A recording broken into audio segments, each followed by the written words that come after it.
The following is a presentation of Bourne Braves Baseball, the 2009 Cape Cod League champions. The 2022 regular season was filled with a lot of highs. Can the Braves break through? Here it is. This is hit over the head of the shortstop and into left center field. Peck scores. Here comes Forsythe, and the Braves have taken the lead here in the 8th. Ground ball left side, that's through into left field for a base hit. Eblin stumps home. We are tied at 2 here in the bottom of the 9th inning. Seeing Wagner for the first time as he hits another ball hard the opposite way. This is belted out to right field and over the fence. Oh my goodness, Matt Shaw is cooking with some sort of gas right now. And a lot of lows. And that'll do it here from Doran Park. Ryan Chassis in a large way slams the door. The Braves lose 2-1 your final. It is a called strike 3 on a curveball that curves onto the inside corner. Hensler can only walk back to the dugout as the Braves are down in order in the 9th. But when playoff time comes around, none of that matters. First pitch is swung on in line, down in the left field, that's a base hit. Stars shine. 1-2. This is crushed out to left field, and you can forget about this one. Chris Brito punishes another baseball over the scoreboard in left field. Winners win. First pitch is swung on and belted deep out to left field. There is no question, it's getting down, and it's over the wall and gone! A walk-off grand slam! Welcome to the Braves, Matt Horvath. And the best is brought to the table. The 3-2. Swung on and missed. He got him swinging. Strike 3. Matt Duffy is cool as a cucumber, and that guy has some guts. It's the CCBL playoffs, and it's right here on the Bourne Braves Media Network. A gorgeous night for playoff baseball as we are about ready to get set for Game 2 of this best-of-3 Western Divisional semifinal series between the Falmouth Commodores and the Bourne Braves. I'm Max Stanzer, joined alongside Calvin Cristoforo. As always, and Calvin, a big 6-5 win for the Braves yesterday. They just held on by their fingertips and now are a win away tonight from advancing to the Western Division Final. Yeah, absolutely. It was a gutsy win last night. The Braves really didn't have their ace stuff, but still were able to come away with a gritty 6-5 victory, and that gives the Braves all the momentum here tonight at Gov Fuller Field, a place where they beat the Commodores 2 out of 3 times this season. And the Commodores team that has just 5 wins at home this year. Absolutely, you said it. 2 of 3 the Braves have taken here at Gov Fuller Field, all of them by 1 run, and that's a strength for the Braves. They have now won 6 consecutive 1-run games. They're 11-2 in those contests this season, meanwhile the Commodores 7-9. Another big emphasis for the Commodores here is they've just won 5 games. 5 of the 19 games they've won this year have been at home. The Braves looking to exploit that tonight. Yeah, absolutely, and I talked about how the Braves have had success here. But you can take those 5 wins, you can take the Braves' success, and throw it all out when it comes to the postseason, not only because it's just the playoffs here at Gov Fuller Field, also because 3 games are been decided by just 1 run each. 1-0, 4-3, 4-3. So the Braves and Commodores have played really tight contests here. Falmouth won the last matchup, so it's going to take another full team effort for the Braves to come away with another win tonight. Should be a good one tonight. It'll be Hunter Furtado on the mound for the Braves, and the ace for the Commodores is Jerron Watts-Brown as they face elimination this evening. We got a lot to cover tonight. Make sure to stay tuned as we have the fastest 15 minutes of baseball coming up with Ethan Frank and Matt Friday before the Bravos on deck. Missed the biggest part of the game? Don't worry, the Bravos have you covered. Catch the call of the game on the Braves Twitter at Bourne Braves to hear the night's biggest moment. From big-time strikeouts to crazy web gems, game-winning home runs, and more, whether you hear it for the first time or you just want to relive the magic, the call of the game will bring back the best moment from the night that was. Free! It's a word you don't hear often, but it's the only word in the Cape Cod League. Every single game on the Cape is free, which means you can bring the entire family, extended family, and the extended family for no charge at Doran Park or to any other game on the Cape. Catch the best collegiate summer league in the nation for absolutely no charge all summer long. Cape Cod League Baseball is back on the New England Sports Network in 2022. NESN will feature 5 Cape League games on its airwaves this season, the first of which comes on June 30th when the Braves take on the Falmouth Commodores, and then the NESN crew comes to Doran Park on July 21st when the Braves host the Wareham Gatemen. All Cape League games on NESN start at 7, and the station will also feature the league's All-Star Game. It's the best summer baseball in the nation, and it's live on the same station as the Boston Red Sox all summer long. First pitch is right around the corner. Now back to Before the Bravos, the official Bourne Braves pregame show. Welcome to Before the Bravos. Let's get going. Mr. Friday, it's your favorite day of the week. How are you? Best day of the week for some awesome playoff baseball. Couldn't be more excited to be with you, Ethan. Super happy to be here. Really excited to watch some playoff baseball. It should be a good matchup tonight here at the Gov. We got a lot on the line, a lot of storylines to go over, so we'll do that for you right here. Best day of the week because it means the Braves could possibly move on to the second round of the playoffs. I want to start by looking at a big question I came up with, Mac, and then I wrote down in my notes. It is, did the Braves deserve to win last night? And I think the answer is yes, but Falmouth probably should have won, is the answer I came to. What do you think about that? I couldn't agree more. I don't know if I would go with a full yes on the deserve. The only thing that really makes me feel like it was deserved is because of 2 plays that Nelson Taylor made in center field. That is the only reason the Braves won that game last night. It could have easily been 9-6 instead of 6-5, but we saw very athletic plays by him in center. I think one of the deserving factors that the Braves got is they scored runs basically in every way possible. Sack flies, taking advantage of Falmouth errors, and then manufacturing their own runs in their own way. So it was beneficial for the Braves in that regard, and certainly deserved it in that way. And then the pitching was pretty solid. You got to give credit to the bullpen. The bullpen deserves the most credit because Seth Keener did not have his best stuff, and Craig Schur and Ty Cummings were phenomenal. That was really what brought it all around for the pitching. Seth Keener didn't have his best stuff, but he did battle. He worked hard. He fought in there, fought for 4 innings, and then handed it off to the bullpen. Craig Schur was tremendous. He's been tremendous. Hopefully continues to be tremendous. And then you give the ball to your bona fide stud, your all-star closer, Ty Cummings, who I will mention is still hot tonight after just a short 5-out save last night. I think the goal has to be you want to win tonight because there is a chance you could have an off day tomorrow. And after not having an off day on Wednesday, the Braves have played every day since a week ago yesterday and Thursday, so that is one of the longest stretches they've played every day this season. So that is even more incentive to try to close out the series tonight. And when you think back to more big plays from yesterday, you have to talk about Tomas Frick. The guy's been swinging really well the last 2.5 weeks. Had the walk-off single against Harwich last week, and then is able to come out yesterday and just hit an absolute bomb. Falmouth punches, Bourne punches back, and the two were able to exchange punches, but the Braves were able to land the knockout blow. Certainly a great piece of hitting by Tomas Frick. We return to the scene of the crime of where he should have had that RBI single late in the game, but that call was overturned. It said the ball was foul when it was pretty clearly fair, so hopefully that motivates him to continue to swing the bat well tonight. But really what it comes down to for me tonight is the matchup between Hunter Furtado and Jerron Watts-Brown. You've got to find a way to get to Jerron Watts-Brown. Early. He's been such a dominant force for Falmouth against these Bourne Braves. He's 2-0 on the year against the Braves. He's had 15 strikeouts and 10 innings of work, just 8 hits allowed, 4 earned runs on 6 runs total. You have to find a way to strike against him early and give Hunter Furtado some run support. Because when Furtado has his multitude of pitches going, he's really hard to hit, but he hasn't really had that run support to back him up across his start against Falmouth and then in general across his starts across the season. And the Braves have played well here. 2-1 here on the season. The games have all been close. I know you had that 1-0 game where neither offense really did much, but when you look at the Commodores lineup, it is majority left-handed. That obviously favors Furtado on the mound. That's why he's going tonight.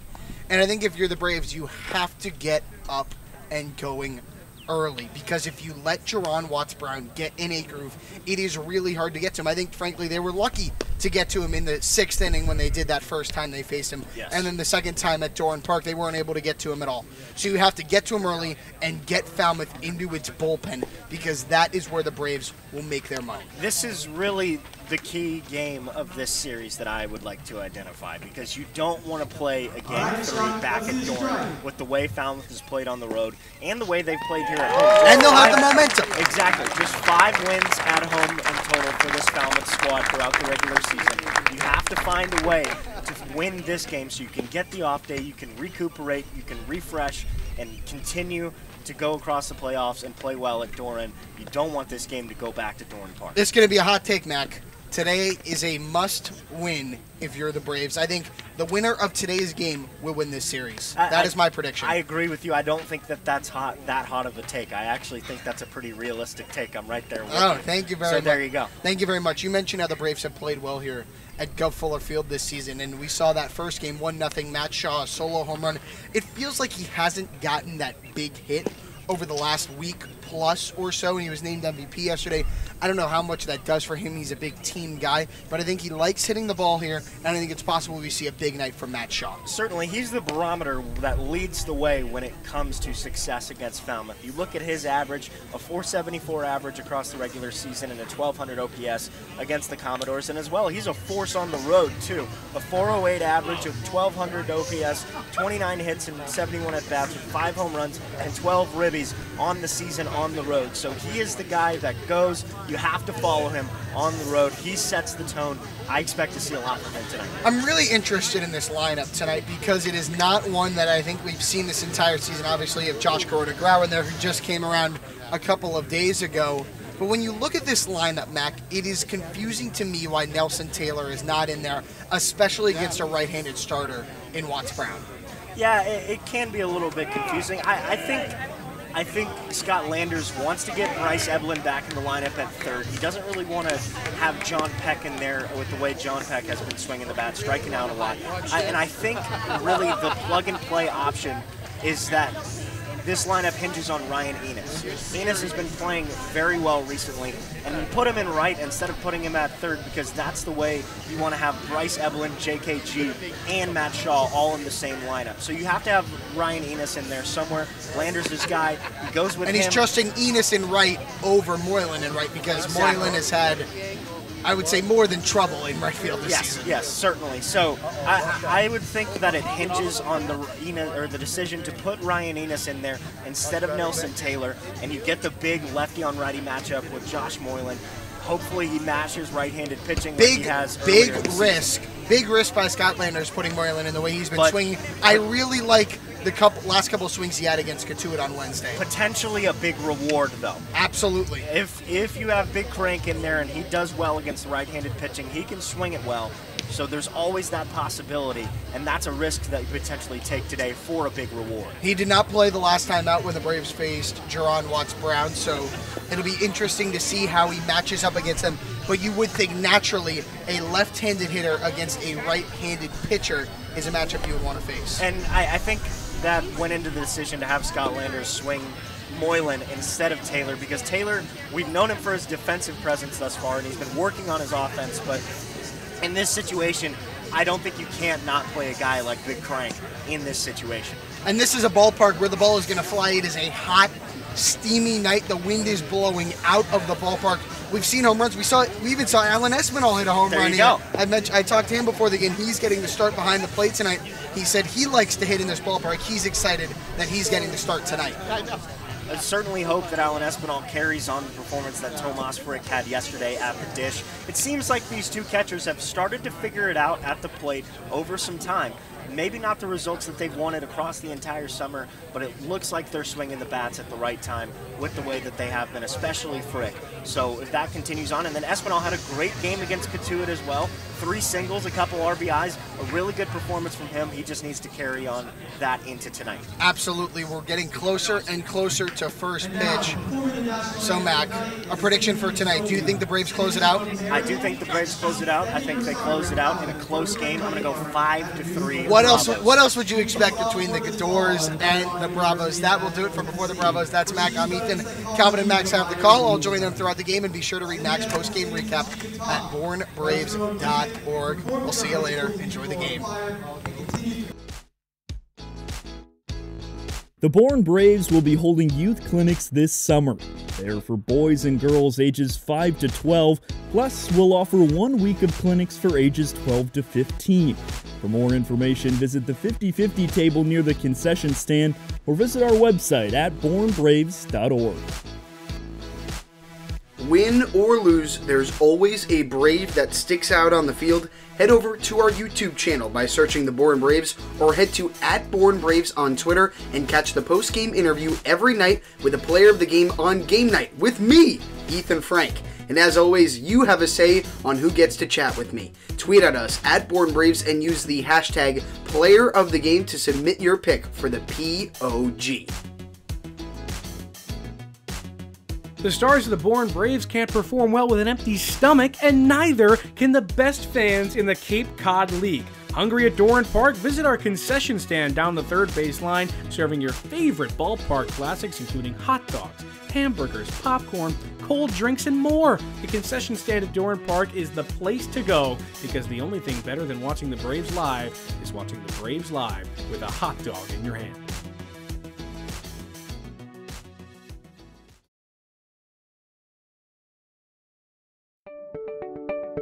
43 of the Braves' 44 regular season games this summer will take place on the Cape, but for the first time ever on July 25th, Polar Park, home of the Worcester Red Sox, will host a Cape Cod League game when the Bravos take on the Wareham Gatemen at 6:45.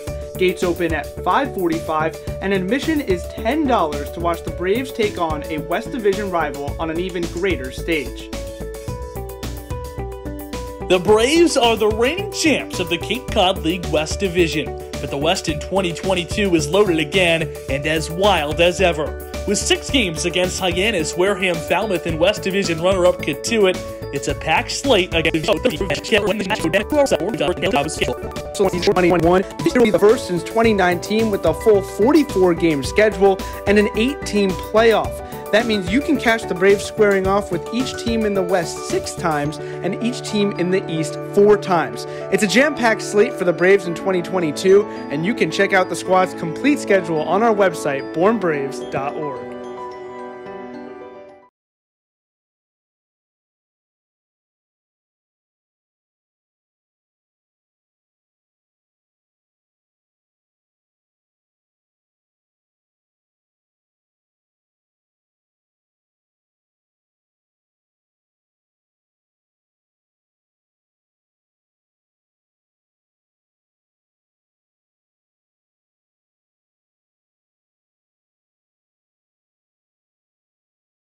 Cape Cod Baseball League is live. This is Bourne Braves Baseball. 79 degrees and sunny here for Game 2 of the Western Division semifinal between the Bourne Braves and the Falmouth Commodores. The Braves a 1-0 series lead after their 6-5 victory over the Commodores last night at Doran Park. Here we are at Gov Fuller Field, and the Braves have a chance to advance with a victory tonight. Let's take a look at the starting lineup. That'll be announced by manager Scott Landers after his first win as a Cape Cod League manager in the postseason yesterday evening. Leading things off back in the lineup after shaking up his left ring finger back on Wednesday will be Bryce Eblin over at third base. Matt Schad, the MVP just announced yesterday, will man short batting second. Matt Gorbath in center will bat third. Chris Brito will clean things up over at first. Evan Slight in left will bat fifth. Ryan Enos behind him in right. Josh Grauer, the new Brave, who's 4 for 7 in his short stint, bats seventh. Josh Moylan the DH eighth, and Alan Espinal will round out the 9 against the ace for the Commodores facing elimination in Jerron Watts-Brown. No better guy to go to when your back is against the wall than JWB, Jerron Watts-Brown, making his 3rd start against the Braves this summer so far. 2-0 in 10 innings of work, 4 earned runs, 8 hits, 15 Ks compared to just 2 walks. But if you eliminate the 6th inning, the first time these two teams met, he's gone 9 scoreless innings, and he has really looked good outside that one frame. And he's been spectacular this entire summer. 4th in the Cape Cod League in innings pitched, tied for 1st in the most games started at 8, and 2nd in the league in strikeouts with 45. And you said this is a Bourne offense that has seen Jerron Watts-Brown a lot. 7 of the 9 players in the starting 9 this evening for Scott Landers have seen Jerron Watts-Brown. They're combined 4 for 22 with 10 strikeouts. So they'll look to get things solved with him tonight early on. we take a look at yesterday evening's ball game, the Commodores had plenty of opportunities to win that contest. Jumped out to a 2-0 lead. The Braves would bounce back for 4 unanswered. Anthony McKenzie promptly was tied up at 4 apiece. But due to some defensive errors, the Commodores had 3 and some missed opportunities. The Braves were able to just hold on. Yeah, absolutely. Falmouth left 9 guys on base, too. The Braves left just 5. So Braves capitalized. Falmouth didn't. Tonight, the Braves are going to capitalize once again against a Falmouth ball club who has really struggled in its home ballpark. Again, the winner tonight, if it's the Braves, will end this series, and the Bravos will advance to the Western Final here in the postseason to face either the Harbor Hawks or the Kettleers. Here comes Bryce Edlin to the plate to lead things off here for the Braves. Just about 6 o'clock on the dot local time here in Falmouth, Massachusetts, as we are about ready to say play ball. Braves going with their navy blue tops, gray bottoms. The Commodores, their Friday night red tops, white bottoms, and camo hats. Edlin taps the plate. He's ready to go. So is Watts Brown. The right-hander takes a deep breath, winds and fires his first pitch. Fastball taken down low for ball 1. That went at 90 miles an hour, and we are underway here from Gov Fuller Field. Edlin did not start yesterday. Was 1 for 2 against the Kettleers on Wednesday. The 1-0 is on its way, swinging a hard line drive, smoked over the leaping shortstop and Moody. That's down in the left center field for a base hit. Edlin gonna dig for 2. The throw from Bourne on a hop is not in time. Just a bit wide as Bryce Edlin gets the tone set here in the top of the first inning with a hustle double out to left center field. You said it. He socked that into the left center field alley, and off the bat, it didn't sound like or looked like it was going to be a double for Edlin, but he didn't know that. He put his head down and went straight into second base. It kind of caught the Falmouth outfielders off guard a little bit when they looked up, and Edlin was going full speed. And another good sign, not worried about that finger. Belly flop, head first slide, looks really good as the Braves are runner in scoring position to begin this ball game. Here's the MVP of 2022 and Matt Shaw with a chance to drive in a run early on here for the Bravos. Righty on right, Watts Brown fires the first pitch. Fastball taken down low. 1-0 the count. And you said it, Edlin tweaked his left ring finger diving into first base in his second plate appearance against the Kettleers in game number 44 on Wednesday. Was taken out for precautionary reasons, but back in the lineup tonight. He's making his presence known already with that double to left center. 1-0 the count here on Shaw. Watts Brown from the stretch, his pitch. Fastball at the knees on the outside corner. Count evens up at 1 ball and 1 strike. Braves and Commodores now facing for what's the 8th time this season. The Braves lead the season series 4-3. Watts Brown pauses at the chest. Here's his 1-1 pitch. Swing and a high pop-up shallow right field. The first baseman Walsh racing out. The right fielder Butcher coming in. It's Drew Butcher who's there to make the catch for out number 1. Edlin will hold at second. And with that, let's take a look at the rest of the starting defense tonight for the Commodores. Left to right in the outfield, Jace Borfin, Andrew Pinckney, and Drew Butcher, as we just mentioned. Anthony McKenzie at the hot corner, Alex Moody and Colby Halter up the middle. Jacob Walsh over at first, and Josiah Cromwick for the second consecutive evening will do the catching. So Edlin over at second base after his leadoff double. 1 out now, top of the first inning, just getting underway here in Game 2 of the Western Division semifinal. Horvath digs in from the right side. Watts Brown's first pitch. Fastball jumps across the heart of the plate for strike 1. 0-1. And that out of Shaw is really big. Not only did he get the league MVP out, it's also unproductive out. And Edlin's forced to stay at second base now with 1 out in the inning.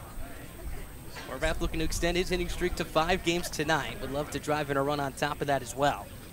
Here's the 0-1. Swing and a pop-up foul straight back. Count moves to no balls and 2 strikes. Big crowd on hand tonight, as you would imagine. First base and third base grandstands packed. Have some fans trickled in down the right field line of the bleachers in that direction as well here. Some cloud coverage over the left field wall as well, but sunshine over the diamond as we speak. 0-2 the count here with 1 down, just getting underway here at Gov Fuller Field. Watts Brown from the stretch. His 0-2. Swing and a fly ball foul straight back. Count stays at no balls and 2 strikes. Horvath went after a fastball at 92 down and out. Spoils it foul to stay alive. Horvath hitting .250 in the regular campaign, 6 home runs. Tied for second in the league in just about 18 games, averaging a home run every 3 contests. 0-2. Swinging a soft one hopper to the second baseman Halter. He plays in the long hop and will throw over to first base just in time to nab Horvath by half a step for out number 2. Evelyn moves to third on the play. So now it'll take a base hit or a ball to backstop to score the Braves' first run tonight.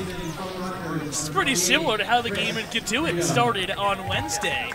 Evelyn leads off, gets in scoring position with nobody out. And the Braves need a base hit here by Chris Brito to prevent letting Watts Brown here off the hook. Infield shifts to the right-handed hitting Brito to pull. First pitch is on the outside corner for a strike, 86-mile-an-hour breaking ball. 0-1 the count. For Watts Brown, it'll be a fastball, slider, curveball, changeup mix. That fastball averaging 90 to 93. Here's his 0-1. Just misses off the outside corner. That a fastball at 92. Count evens up at 1-1. Pretty split in terms of balls put in play on the ground of the air, 52% ground ball rate. As he settles from the chest again, here's his 1-1. Swing and a pop-up foul first base side. 1-2, ticking that one up to 94 on that pitch. And you can tell from the angle where we are, just the left behind home plate, that fastball has some late life to it. It's caught the Braves outside of Evelyn, a little bit behind. He's living up in the zone with it for the most part so far this evening as well. He's ahead 1-2 here with 2 down. Pitch. Fastball on the outside corner for strike 3. Watts Brown freezes Brito with 92 on the outer edge to retire the side. The Braves strand the leadoff double from Evelyn. We're heading to the bottom of the first inning. Falmouth coming up for the first time tonight here in Game 2 of the Western Division semifinal. Feeling lucky? Head over to the 50-50 table at Doran Park and play everyone's favorite ballpark game of chance. A different list of prizes are available every home game, and of course, half the pot is always up for grabs. Take it from me, my family played the 50-50 last season and won a gift certificate to a local ice cream shop, and I can tell you firsthand, it was delicious. Check out the list of prizes over at the 50-50 table next to the concession stand and play the 50-50 today, because I'm sure there's a prize for you. For the first time since 2019, the Cape Cod League All-Star Game is back. On Saturday, July 23rd at 6:45, the best players on Cape will come together in Wareham and duke it out in an East Division versus West Division clash. In 2021, the Braves had a league-leading 9 All-Stars, but they weren't able to shine in the mid-season showcase. But now the game is back, and it will include your favorite Braves stars, as well as the best talent from around the Cape. It's time to go back to the ballpark. This is Bourne Braves Baseball. Welcome back to Gov Fuller Field here in Game 2 of the Western Division semifinal. The Braves and the Commodores. Here, the Braves a win away from advancing. The Commodores trying to force a Game 3. Let's take a look at Jeff Trundy's starting lineup here tonight in what was his 12th postseason appearance. Leading off at shortstop will be Alex Moody, followed by Colby Halter at second base. Jay Sporfin make that batting third in left field. Andrew Pickney, the center field, will follow him. Peyton Stoll with the DH will bat fifth. Drew Brutcher in right sixth. Josiah Cromley batting seventh behind the plate. Jacob Walsh eighth at first base. And Anthony McKenzie, after the 2-run double yesterday, gets another start, rounding out the 9 against the left-hander Hunter Furtado. Furtado on the mound, a lefty. The Braves looking to use this to their advantage. A left-handed pitcher against a really strong left-handed hitting lineup. Hunter on the season, the ERA just over 5, but just by the eye test, he's looked better than that. Take his start against Falmouth, for example, allowed 4 earned runs in that game, but through 4 innings was practically unhittable. His last start was against the Mariners back on July 29th. 4 innings, 2 runs, 1 of them was earned, 4 hits, 2 walks, 3 strikeouts. Here's Alex Moody to lead things off as he has this entire season here for the Commodores. Lefty on right, Furtado. He's set to go for the first time tonight. He turns, kicks, and fires his first pitch. Off-speed pitch drops over the top of the plate for strike 1. 0-1 the count. As Calvin mentioned, this is the second start of the season for Furtado, his 6th in total over the entire summer. 0-1. Swing and a miss. Moody behind a fastball at 92. Count quickly jumps in favor of the Braves at no balls and 2 strikes. For Furtado, it'll be a fastball, slider, changeup, curveball mix. Fastball low to mid-90s. The 0-2, swing and a foul straight back. Moody got a fastball at the top of the zone, just missed it. Count stays at 0-2. Moody was 1 for 5 yesterday, so now just 2 for his last 16 over the last week or so. But he has had the Braves number 2 home runs against them so far this season, one at Gov Fuller Field, the other and inside the Parker. Back in that Furtado game a couple weeks ago at Doran Park. 0-2 the count. Here's Furtado's pitch. Swinging a high pop up right field side and out of play. Count stays at no balls and 2 strikes. As we've mentioned numerous times over the last couple of weeks whenever these two teams face, the splits are quite extreme for this Commodores offense. They really struggle against lefties, but Moody, of course, a right-hander. Good numbers against the southpaw. 2-strike pitch again is a broken back cue shot down the first base side and foul. Count stays at 0-2, and it's a little unique break right there. Got it right off the end, and it snapped the cap a little bit. That, if you are a youngster trying to pick up a broken bat tonight, that's the one you want, because that is borderline playable. You can hit some serious BP with that thing. Grab a tennis ball, go in the backyard. Absolutely. Hit some bombs. That's the one you want. Mooney gets a new piece of lumber, and he'll head back to the right-hander's batter's box. And it's a little less heavier than a normal Alex Mooney bat would be. That's a score right there. You keep your eye on that bat. Currently being held by the Bat Boys next to the netting adjacent to the first base dugout. 0-2 the count on Mooney. Everybody ready to resume play here. Furtado winds and fires his pitch. Down in the dirt, blocked by the catcher Espinal. 1-2 the count.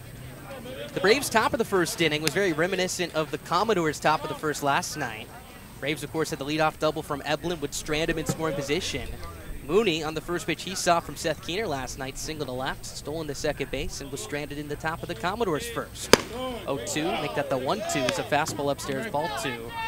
Count evens up here. This is exactly what you want to see out of a leadoff hitter if you're Falmouth to begin this ball game. 6th pitch of the at-bat coming up. Here it is. Swinging a ground ball right past the hand of Furtado. That's going to roll into center field for a base hit.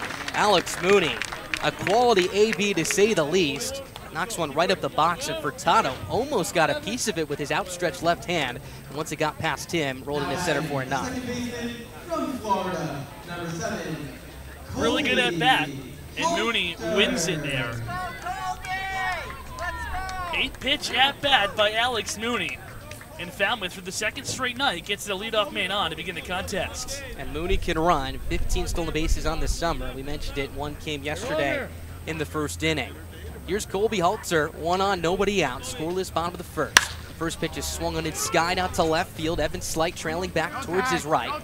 He's got plenty of room as he's there to make the catch for out number 1. So Halter jumps on the first pitch, flies out to left. Let's take a look at the rest of the defense tonight. Now a man behind Hunter Furtado. Evan Slight in left, as we just mentioned. Matt Horvath in center and Ryan Enos in right. Bryce Evelyn over to the hot corner. Matt Shaw and Josh Kuroda-Grauer up the middle. Chris Brito over at first, and Al Espinal.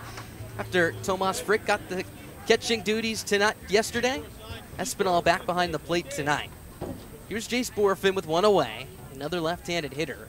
Furtado fires his first pitch. Breaking ball over the inside corner for strike 1. 0-1 the count. Borfin, one of what's 5 left-handers in this 9-man lineup tonight for the Commodores. Moody takes a big lead from first. Check over there. Moody gets back in, standing up.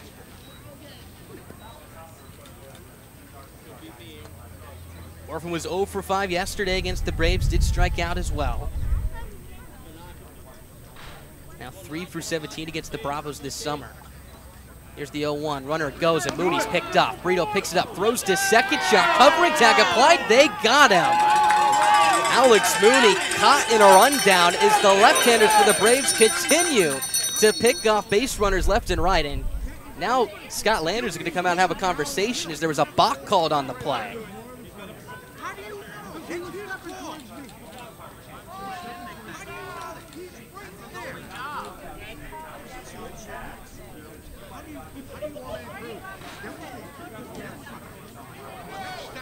Again, a balk called on the play. Rick Antonio, the home plate umpire, called it, which is why Scott Landers is upset. Would have preferred the first base umpire, John Petula, who has an angle on it, to do so. You got a 4-man crew with him right there. You can hear Scott Landers say it. They got a 4-man crew for the first time this summer, but it was home plate umpire Rick Antonio who made the call.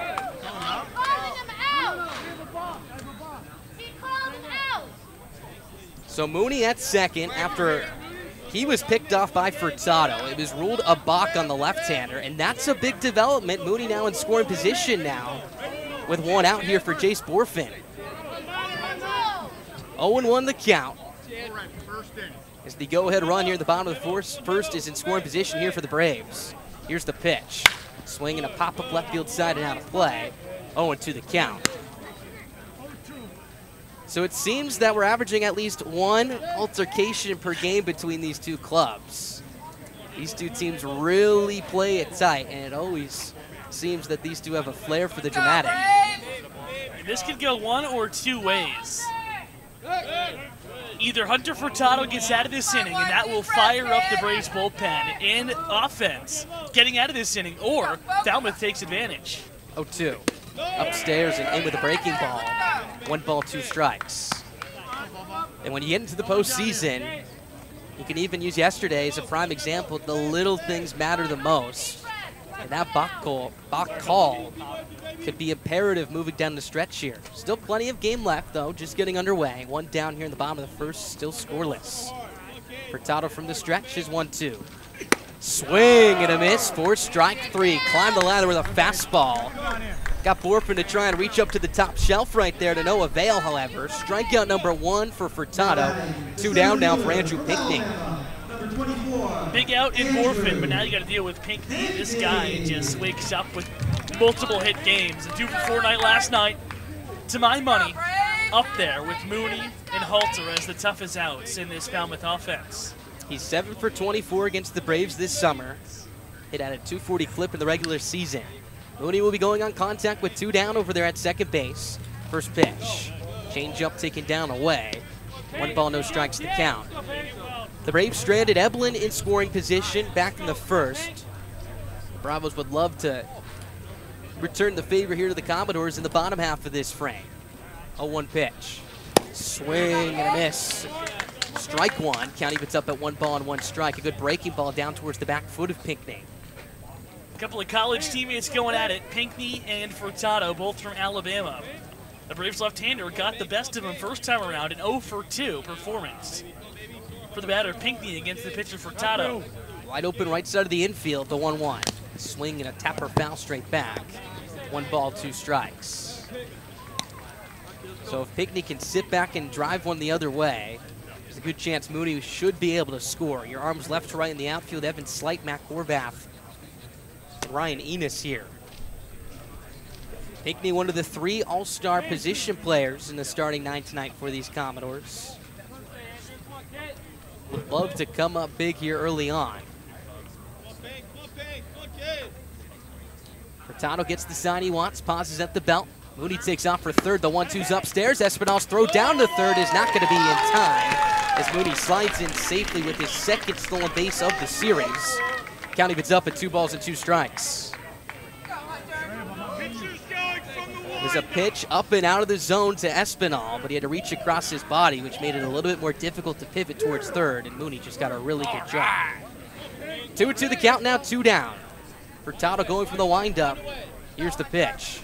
Swing and a miss for strike 3. Plucked out of the ground by Espinal. He finds a lane and tosses across over to first base to retire Pinckney for out number 3. So a little bit of drama here in the bottom of the first inning, but the Braves able to escape trouble, putting a 0 on the board. Top of the second on its way here in Game 2. Still scoreless here at Gov Fuller Field. Can first pitch not come soon enough? Well, don't worry. Before the Bravos has you covered. Starting 15 minutes before first pitch at home or on the road, Before the Bravos has the pregame insight and analysis you need to get game ready. From exclusive interviews, a first look at the opposition, lineup breakdowns, and so much more, Before the Bravos is the best place to start your evening of baseball. Before the Bravos, 15 minutes before first pitch, every game day, live on the Bourne Braves YouTube stream. T-Mobile is proud to sponsor the Cape Cod Baseball League. T-Mobile believes that when small towns thrive, America thrives. That's why they are investing billions to bring fast, reliable, and affordable wireless service beyond the big cities to small towns across America. There's never been a better time to join T-Mobile. Visit T-Mobile.com/acrossamerica to find out more.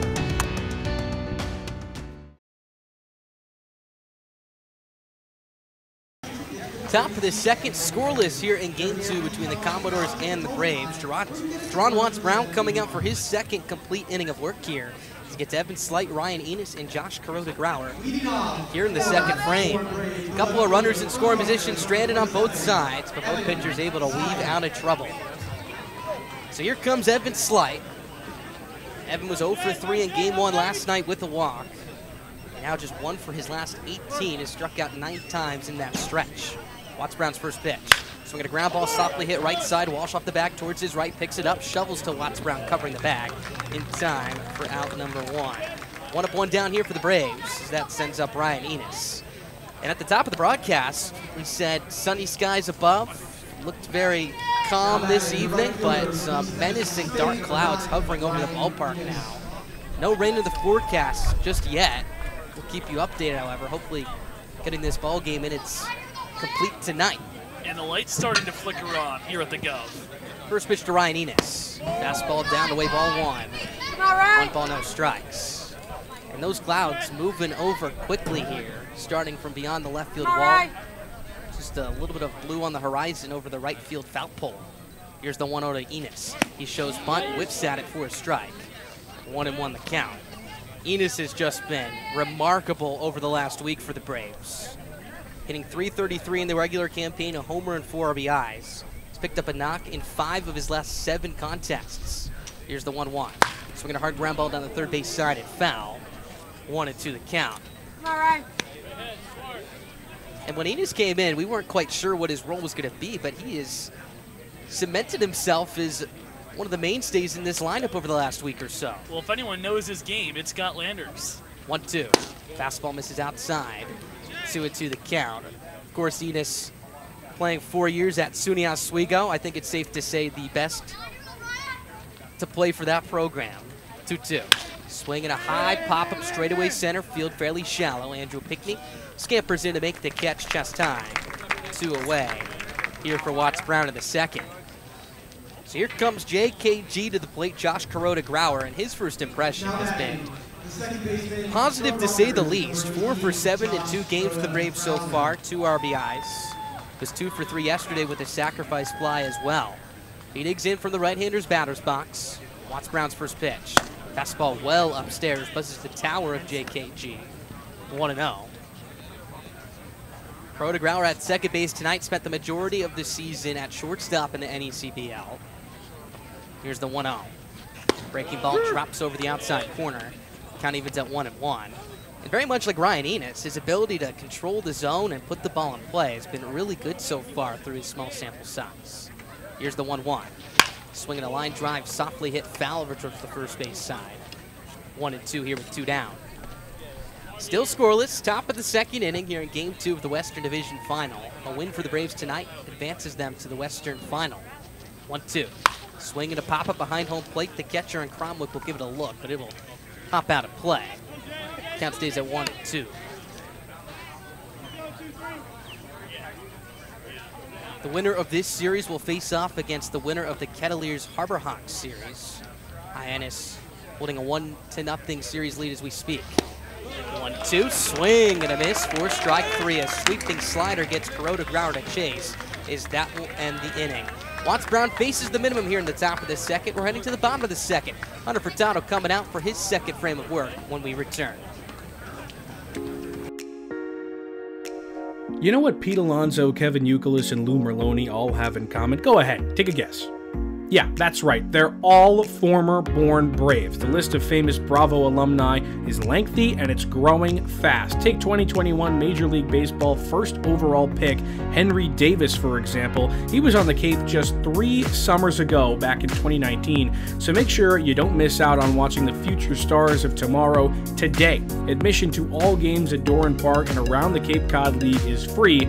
For the full Braves schedule, head to the Bravos team website, bournebraves.org. Did you know it takes $150,000 to field the Braves every summer? We are a non-profit, all-volunteer organization that relies solely on the donations of private citizens and local businesses. The Bourne Braves are a 501c organization, and all donations are tax deductible. You can donate today online at bournebraves.org.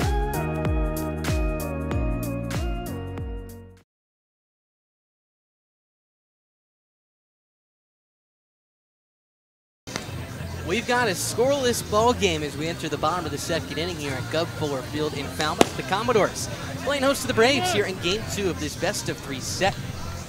And the winner moving on to the Western Final next week. Max Tames joined alongside Calvin Cristoforo. Hunter Furtado coming out for his second inning of work.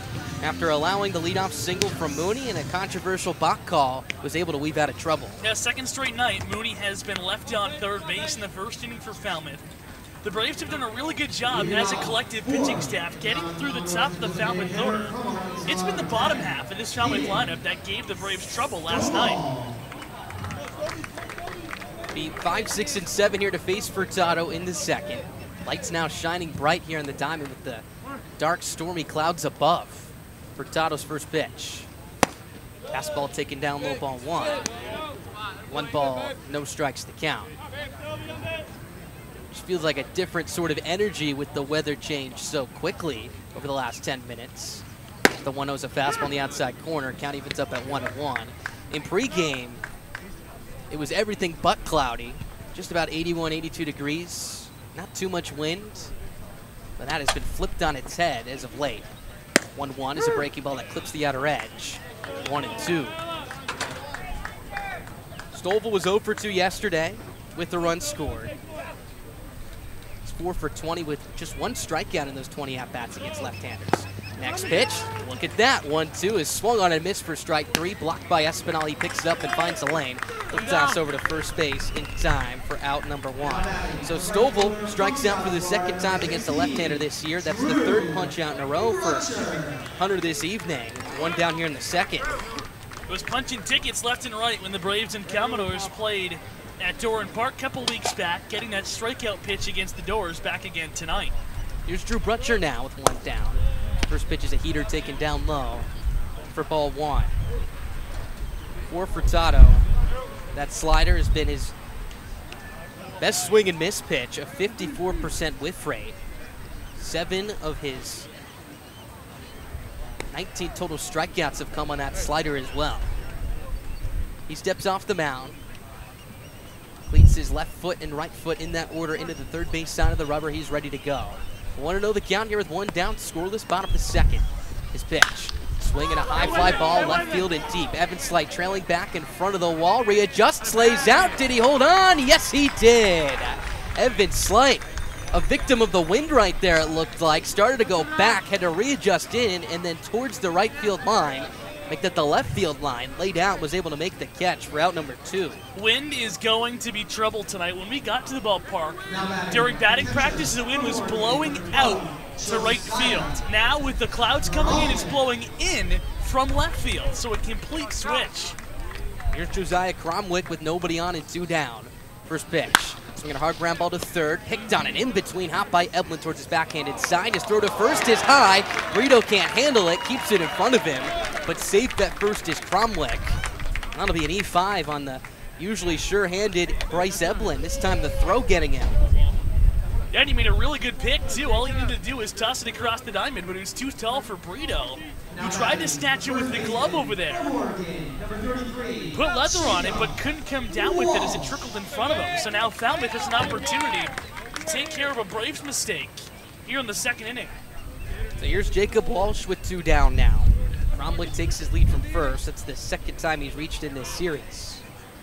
First pitch. Changeup misses inside, ball 1. 1-0 count. The Braves defensively have been very stout over the last week and a half. That is just their 3rd error in the last 10 games. Hunter Furtado would love to wipe it off with a outright here. Next pitch is a fastball up the way, ball 2. 2-0 the count.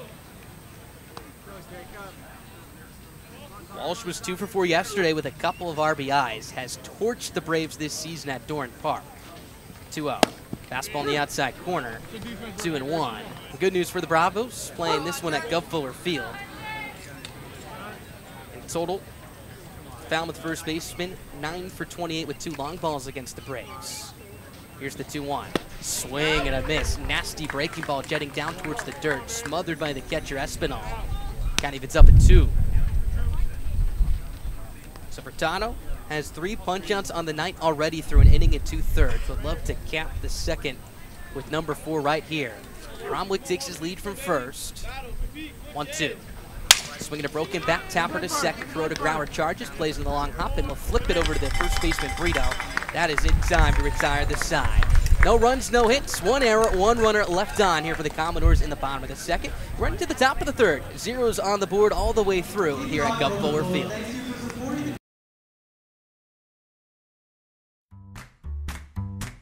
T-Mobile is proud to sponsor the Cape Cod Baseball League. T-Mobile is committed to serve those who serve. That's why they go above and beyond for our active duty military, veterans, and first responders. Visit your neighborhood T-Mobile store or T-Mobile.com to learn more. For the first time since 2019, the full Cape Cod League playoff slate is back. Last season, just 2 teams from the East and West Division respectively played in the shortened playoff format, but this year there will be a full 8-team slate. 4 teams from the East and West will get a shot at the title. The Braves have missed the postseason just once since 2007 and look to make another run back to the title game in 2022, a series they lost a season ago. It's the Cape Cod League playoffs and they're back in full swing for the first time in 3 years.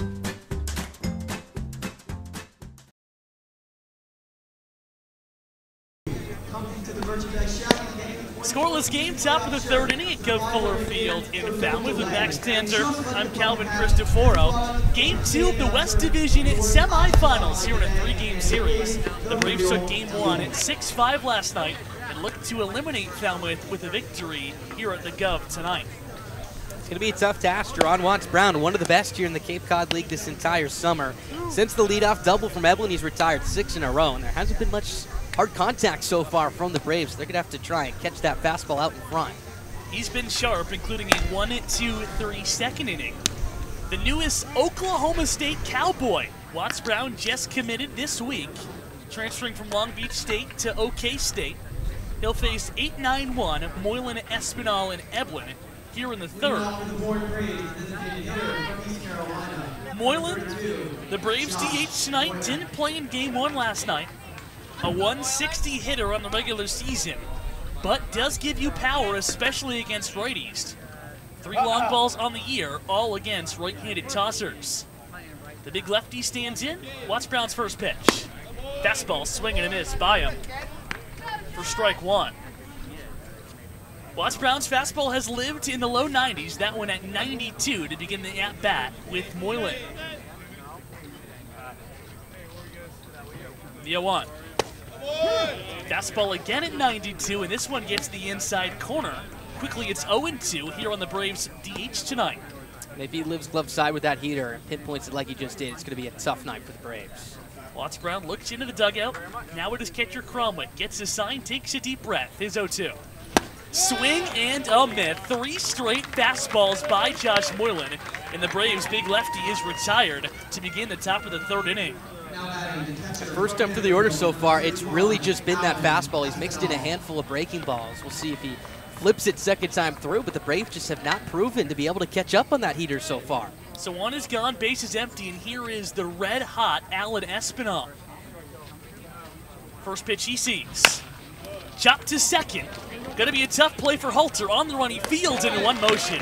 He tosses to first and beats the Braves catcher by 2 steps to the bag. As on back-to-back pitches, 2 are gone here in the third inning. And I wonder if that's going to be the Braves' approach here moving forward. Aggression. You do not want to get behind with 2 strikes against Watts-Brown, which I think they've noted over the last couple of times they faced him here. You now have Evelyn coming up a second time through. Only man to square one up against the right-hander so far. Bryce doubled to lead off this game in the first. He now bats for his second time in the third. 2 outs, nobody on, tie game 1-1 here at Gov Fuller Field. The Alabama lefty digs in. Watts-Brown shaking off a bunch of decisions, now comes to the plate. His pitch. Curveball in the dirt. Ball 1. Evelyn hopped all over a fastball in his first at-bat and roped it into the left center field alley. A hustle double for the Braves leadoff man in third base tonight. The 1-0 to him. Changeup in the dirt, 2-0. What started as a great night for baseball Beautiful sunny skies, 79 degrees. Has done a 180 here, 2-0. Broken back grounder up the middle. Fielded by Moody behind the second base bag. He throws way over the head of the first baseman Walsh and out of play. And they're going to give Bryce Eblin an extra base. They're going to give him second, not third. So he'll be on second base. They'll call it a single and an error on the shortstop in Moody. And the Braves have their leadoff man in Bryce Eblin in scoring position for the second time tonight. And there was just no reason to throw that ball right there. This was hit softly behind the second base bag. By the time Moody had it, Eblin was basically on first base. And that's the second time we've seen him throw a ball into the dugout unnecessarily in as many nights right here. This is a Falmouth team that struggles with giving up extra bases. So now with the wind blowing in and gray skies ahead, the Braves have an opportunity to draw first blood. The MVP, Matt Shaw, digs in. The pitch. Slider that crosses at the chest at Shaw and falls over home plate. Strike one. Now 22 errors in their last 16 games. Braves need to take advantage here in the third inning. Eblin leads off second. 2 outs. Scoreless game here in the top of the third. Watts Brown from the stretch. Kicks and delivers. The pitch. Swung on and missed. Another devastating slider bending down below the zone. And Shaw couldn't get it. Strike two. Watts Brown loves to put guys away with that slider. Out of his 45 strikeouts this year, 22 have been with that pitch, including already one tonight. Let's see what he comes with on this 0-2 to Shaw. The righty's pitch. Fastball upstairs and Shaw laid off. 1-2. Just trying to change eye levels right there. Got a breaking ball running down away. Tried to speed him up with that heater upstairs. Just a little bit too high. Braves fell behind 2-0 last night. Came back and won 6-5. Tonight look to draw first blood in a scoreless game in the top of the third. Eblin leads off second. The pitch. Fastball at the knees. Caught him looking. Strike three.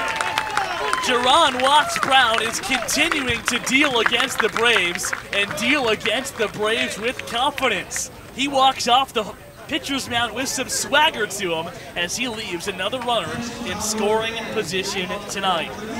We're through 2.5 here at Gov Fuller Field. No score here at Arnie Allen Diamond. With that, let's introduce the third member of our crew tonight, and we'll send it down to the sidelines and say a happy Friday to Ethan Frank. Happy Friday to you as well, Calvin. It's really interesting how the tone has shifted here in Falmouth just because of the weather, as you mentioned. It was clear, it was beautiful, it was hot and steamy just about a half hour ago, and then all of a sudden you see you look out over the left field wall and these clouds are coming in. The guys were asking our photographer Braden Reed to take pictures of the sky. It looks so cool. And then all of a sudden the wind comes in and it completely flips. The wind is blowing out to right center field, and then it changes and it's starting to blow in. And that is why you saw Evan Slight have so much trouble on that fly ball. He started back, didn't realize the wind picked it up. The wind now blowing in, had to come in and dive just to make the catch. So guys are having to adjust in real time on the field to this change in the weather and specifically the wind.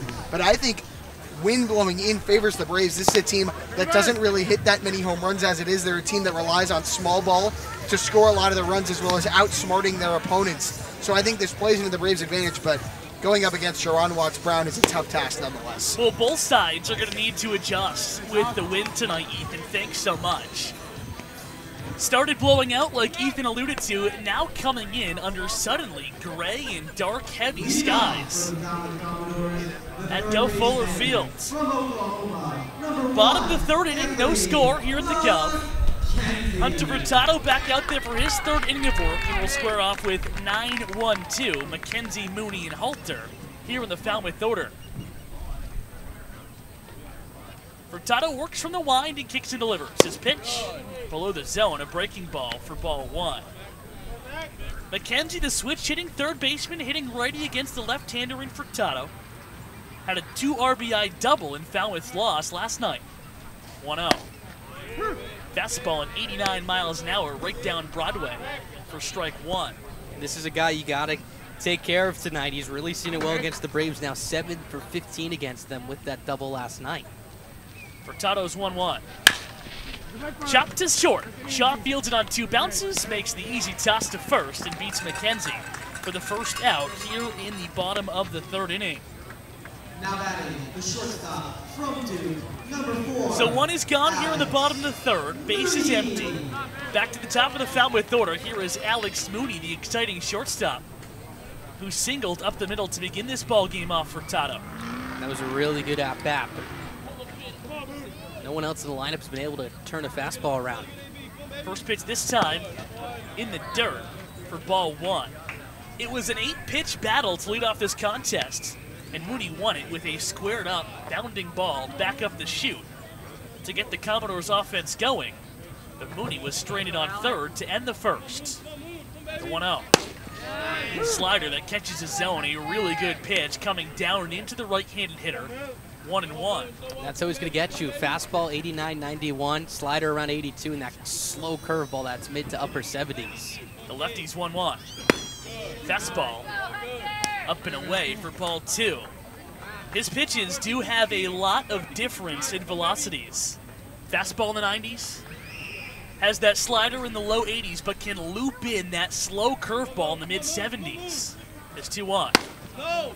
Goes to the changeup, and this time it's outside, so it's 3-1 here on Alex Moody, a guy who's had success against Furtado this year. 2 for 4, 3 RBIs. 3-1. And down and in, he lost him on a fastball, ball 4. So the Falmouth leadoff hitter is on for the 2nd time tonight. Alex Moody takes a 5-pitch walk, and he's on here with 1 out in the bottom of the 3rd inning. That's a guy you do not want to give a free pass to. Walks were a struggle on both ends tonight. In fact, in the very beginning of the game, the first half, most of the runs scored were via the free pass. And Mooney, you know he's ready to go over there at first base after 2 stolen bases already in this series. So runner on, 1 out, scoreless game in the bottom of the 3rd inning here at Game 2 of the West Division semifinals between the Bourne Braves and the Falmouth Commodores. Pitch to Halter, he squares to bunt and pushes it foul down the 3rd base line for strike 1. Colby Halter, a guy who was no doubt in the MVP conversation this year for Falmouth. Finished the regular season leading the Doors in batting average, was top 10 in the Cape in average, hits, home runs, RBIs, and runs scored. One down here, roll. In his 7 home runs, was tied for the league lead in all of Cape Cod. Braves have kept him at bay, though, to start this series, 0 for 4.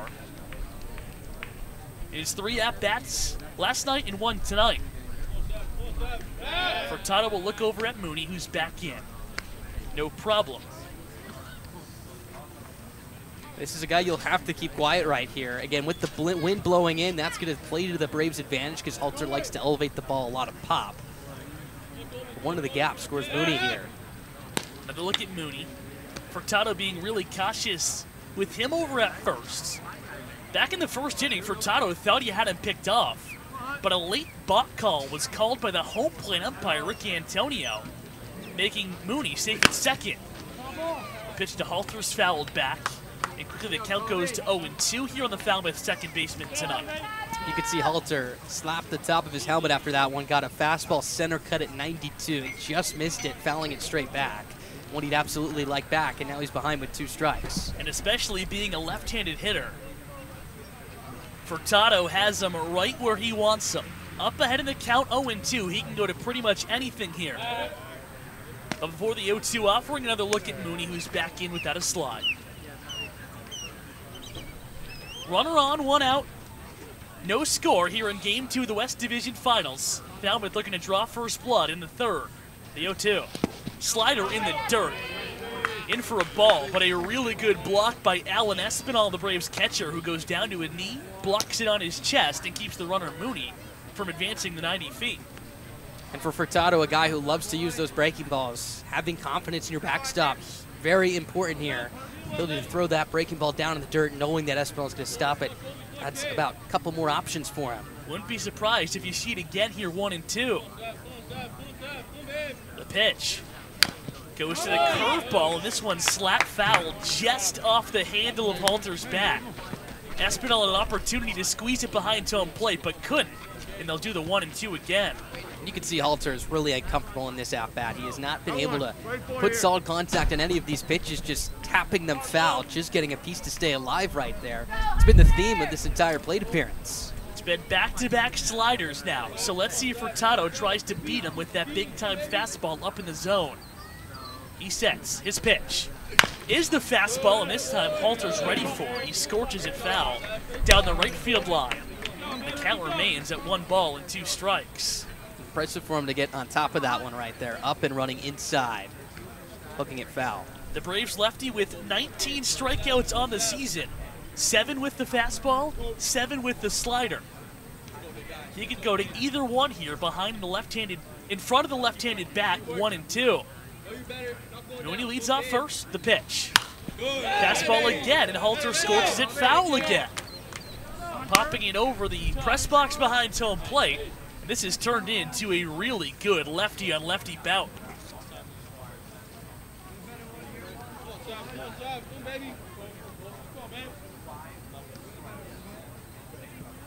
Furtado on the mound, hunting his 4th strikeout of the night. But Halter not going to make it easy on him. Just a quick intermission to the battle as Furtado looks back Moody over to first. Moody hasn't attempted to steal in this at-bat, but did swipe third after reaching second base with the balk back in the first inning. Furtado keeping him close, now he comes to the plate, the pitch. Curveball chopped to second. Corona Grauer Fields tries to tag the runner, and he lost the handle. Everybody's gonna be safe as Josh Corona Grauer, instead of trying to get the easy out at first, tries to get the lead runner at second, and the ball falls out of his glove. So Falmouth, on the unfortunate play by the Braves second baseman, has runners on first and second with 1 out here in the home half of the 3rd inning. And he got a really bad read on this one right there. One masked by the runner and Moody running past him, but I think this had some English on it as well. It was a good effort, tried to glove flip it to Shaw, and Shaw stretched and made the play, but it's just a little bit late. So here comes Falmouth looking to draw first blood. Runners on first and second, 1 out, scoreless game, bottom of the 3rd inning. They're going to give a fielder's choice on the play to Halter. So he's on to the fielder's choice. Moody's on second with the walk. Falmouth looking for a hit to crack open this ball game. Furtado's first pitch. Breaking ball up and in, ball 1. The batter is Jace Bourne, 0 for 1 in the night. And Alan Espinal, seeing some signs of fatigue from his pitcher, will take a stroll out to the mound and calm down Hunter Furtado. That's a tough break. Was able to get the result he wanted to Halter right there. Really gonna have to lock it in now. Runners on first and second, 1 out, scoreless game, bottom of the 3rd inning. Hunter Furtado trying to get through a dangerous 3rd inning unscathed. He's 1-0. Fastball that catches the outside corner, 1-1. And it's a dot following a nice conversation with the catcher Espinal. Wind still gusting in from left field as clouds have taken over the sky here at the Gove.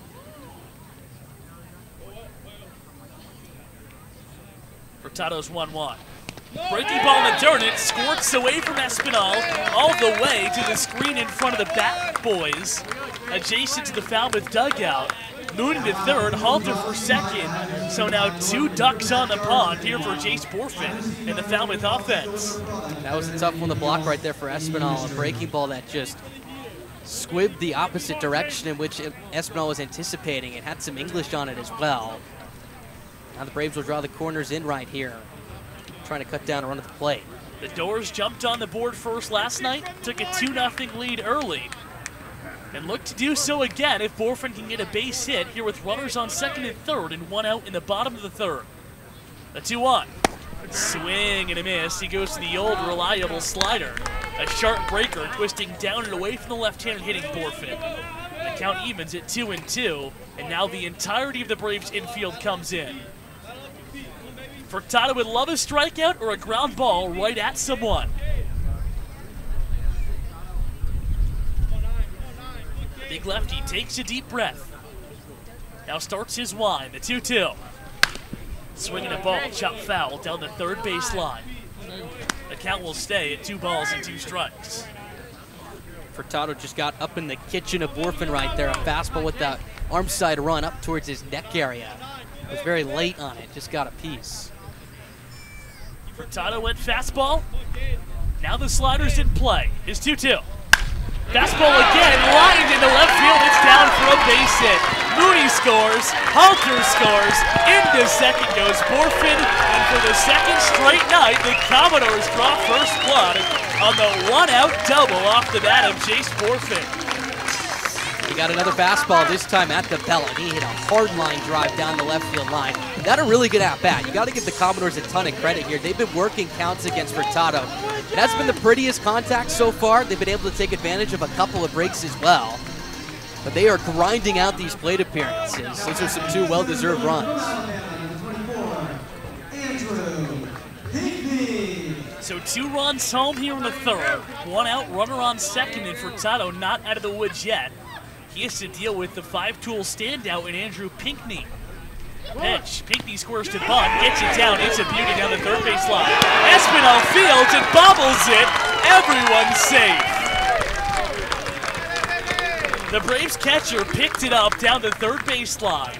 With the clean transfer and throw, he probably would have beat Pinckney to the bag, but he lost it on the transfer.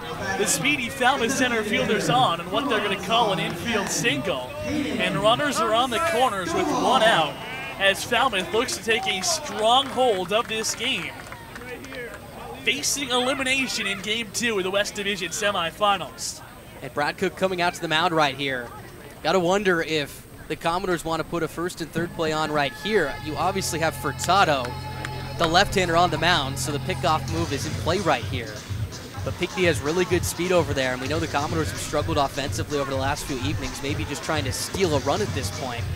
Garner, you have Stovall at the plate, who's a really good hitter.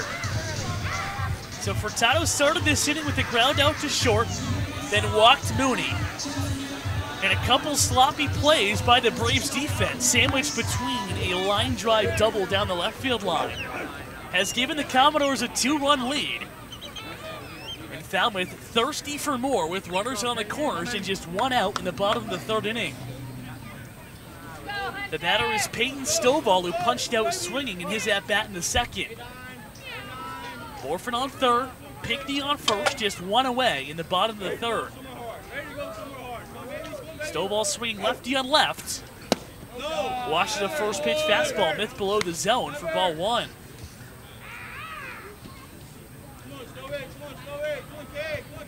All 3 matchups here between these 2 teams at Gov Fuller Field have been decided this year by just a single run. Falmouth looking to prevent that happening in Game 4. Furtado will lift his leg and throw over to Brito at first base. Back in safely is Pinckney.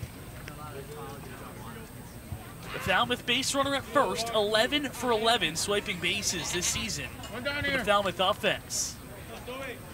He's going, the 1-0 in the dirt. The throw goes down to third. Bourne's not even off the bag, and he just keeps his left foot planted as Pinckney swipes second, and runners are on second and third with the same exact situation, just 1 out in the inning. Middle playing back here, so the Braves will exchange an out for a run right here. Good hitters count for Stovall to put the ball in play, and now the infield does come in. 2-0. Below the zone at 3-0. And we can't see the Braves bullpen down behind the left field wall, but you gotta imagine someone is getting up and getting up with tempo down there. Furtado in danger of walking the bases loaded. The 3-0 in the dirt. He lost him on 4 pitches. Ball 4. So that does set up the double play here. They keep Furtado in the game. You have a left-handed hitter in Butcher who does run fairly well. Flew out to left his last time up. But if he can limit the damage to 2 and get out of this jam, that's a win at this point for the Braves. Not only a win, that is a colossal win. And you got to imagine, even with the momentum Falmouth gained in this inning, if Furtado gets out of it, allowing just a pair, all that momentum goes to the Braves dugout. The lefty's first pitch down and in. It misses to the left-handed hitting Butcher. And that's 5 straight balls tossed by the Braves starter. Now 57 pitches as well, 20 of them for balls. looking for the strike zone, is 1-0. Down and away, a fastball misses, 2-0. And not only is this dangerous territory with no place to put Brutcher, this is a guy with big-time power who could burn you for 4 runs on one swing. The lefty's 2-0. Smack to the right side, could be 2. It eats up Corona Grauer, and it trickles into right field. 2-run score, and it's 4-0 Falmouth as the wheels have fallen off for the Braves defense in the 3rd inning. I don't think there was a chance to turn 2 here for Corona Grauer. It wasn't hit that hard, and he had to range well towards his left, but there's an opportunity to at least pick up 1 out. Hit off the lip of the cut towards the outfield grass, rolled up his wrist into shallow right field. Real tough break for the Bravos. 4-0 Commodores. And Falmouth still with just 1 out in the inning and runners on the corners for the catcher, Josiah Cromwick. The pitch. Fastball below the zone. Ball 1, and it has just been a recipe for disaster. Furtado's inability to find the strike zone, coupled with sloppy Braves defense. 4-0 Doors in the 3rd. The pitch. Roped out to short center field, coming on strong as the left fielder's slide. He catches it with a slide and forces the runner at 3rd in Stovall not to advance.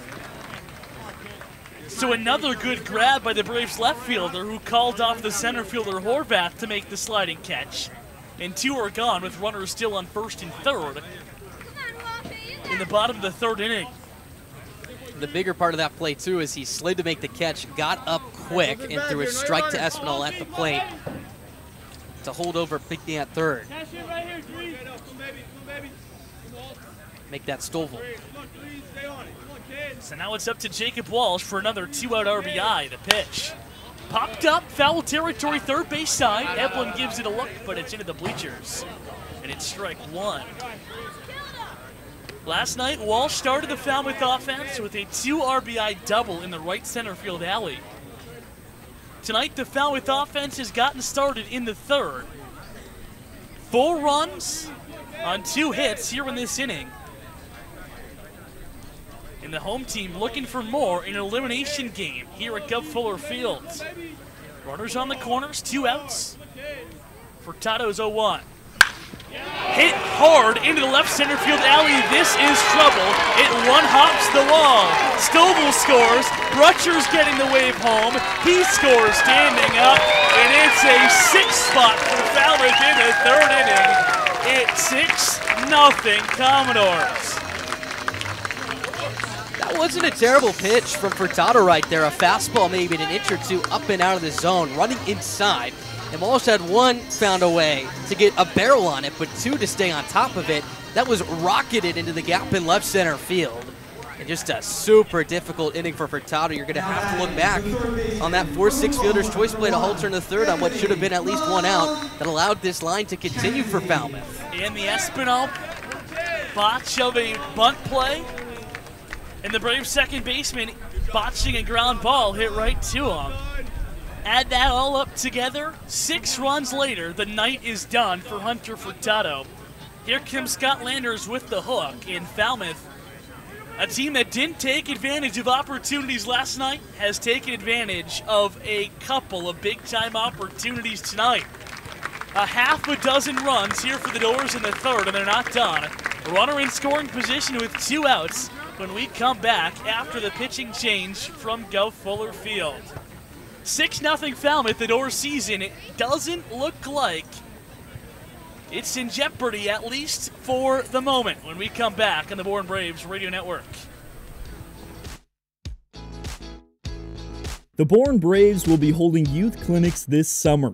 They're for boys and girls ages 5 to 12, plus we'll offer 1 week of clinics for ages 12 to 15. For more information, visit the 50/50 table near the concession stand or visit our website at bournebraves.org. Win or lose, there's always a Brave that sticks out on the field. Head over to our YouTube channel by searching the Bourne Braves, or head to @BourneBraves on Twitter and catch the post-game interview every night with a player of the game on game night with me, Ethan Frank.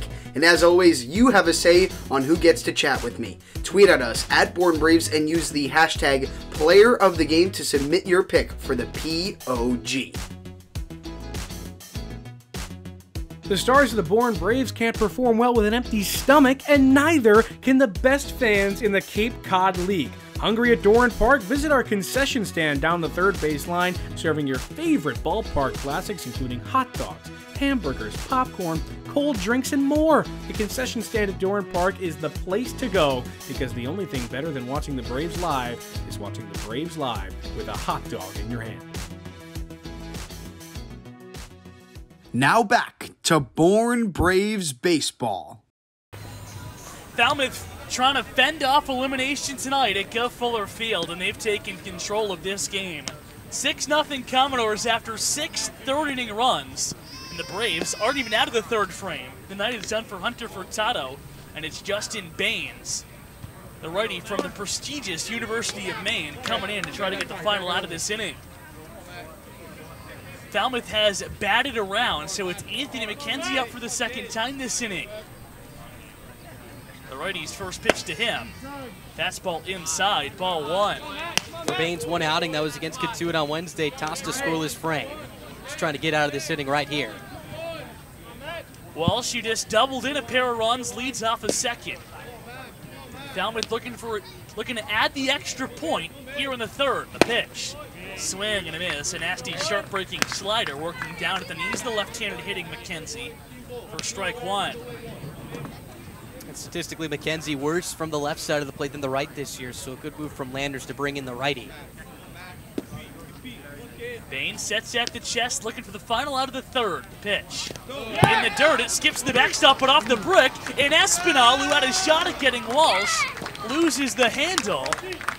So the Falmouth first baseman is into third unscathed. And now he's 90 feet away with 2 outs in the third inning. With that brick backstop, it hopped back quick to Allen, and he had a play to get Walsh at third, you said it. But just turned towards third to try and think about the throw before he even received the ball bouncing back from the backstop. The count goes to 2-1, and another ball to the screen can now score Walsh from third. Baines 2-1. In the dirt, down and in, a breaking ball, 3-1. McKenzie started off this inning with a ground out to the shortstop and Shaw. Now looks to extend it for the 11th batter of the frame, and Alex Mooney, who waits on deck. The 3-1. Roped up the middle through a base hit. Walsh touches the plate. McKenzie's on with a single. And the PAT is good for Falmouth. 7-0 Doors in the third inning. And this has just been a remarkable showing from Falmouth so far. In their last 3 games of the regular season, they combined to score just 7 runs, and they've done so in one frame here tonight against the #1 pitching staff in the Cape Cod League. Falmouth taking advantage of the Braves' bad defense in this inning for 7 runs. And now it's back to the top of the order for Alex Mooney, who walked to lead off this inning. The pitch. Down and away, ball one. After McKenzie bounced out to begin the frame, Mooney took ball 4. And since then, the next 7 batters, including Mooney behind him, have touched home plate. The 1-0 runner going, the throw down, spiked into center field, the runner is safe. And no further advance for McKenzie, but now Falmouth with another runner in scoring position in a 2-0 count. Here to the shortstop in Mooney. McKenzie now 3 for 3 in stolen base attempts against the Braves this summer. That's the 4th bag, make it the 3rd bag stolen tonight already against Espinal this evening as well. 2-0 the pitch. Mooney, a guy with big-time power, looking to make this a gap the Braves cannot narrow. Went for it all on that swing, but fouled it back to the screen. 2-1. It's already a chuckle here in the third inning. Falmouth trying to make it a laugher. 8th run in the inning, leads off of second base if he could touch home for the batter, Alex Moody. Bain sets. The righty's 2-1. Really sharp slider that catches the outside corner, 2-2.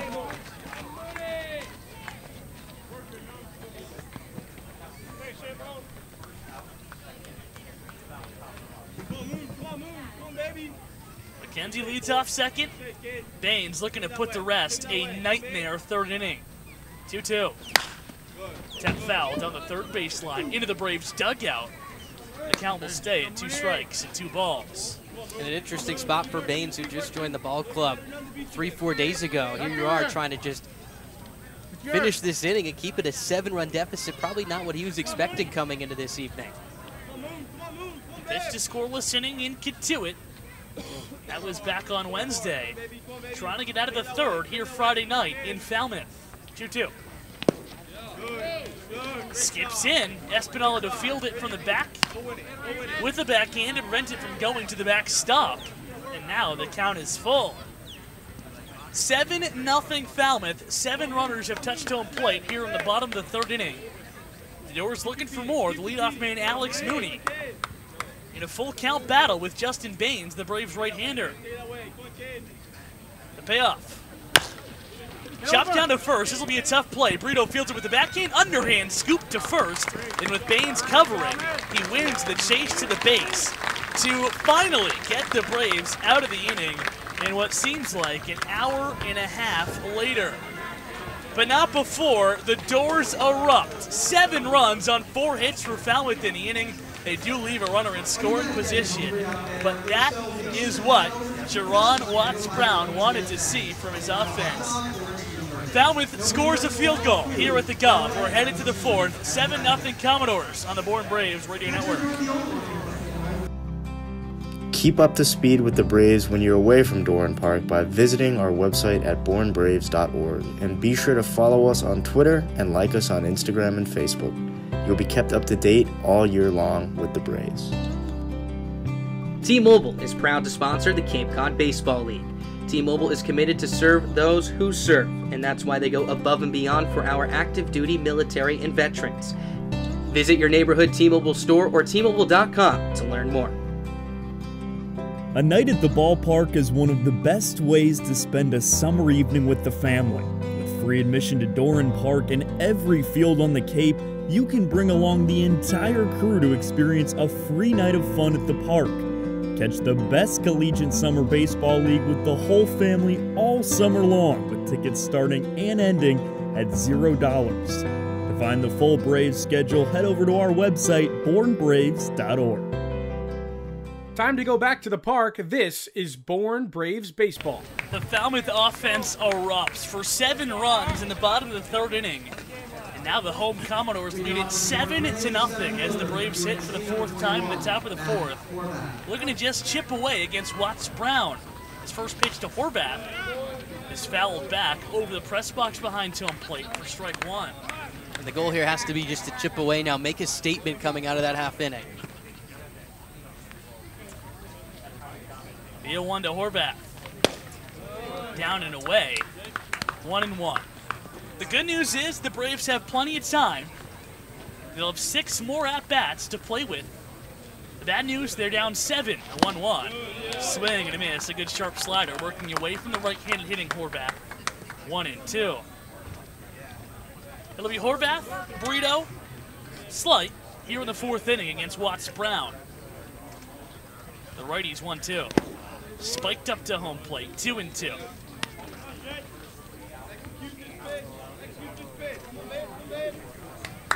Brown has allowed 0 base runners in this contest, not named Bryce Eplin.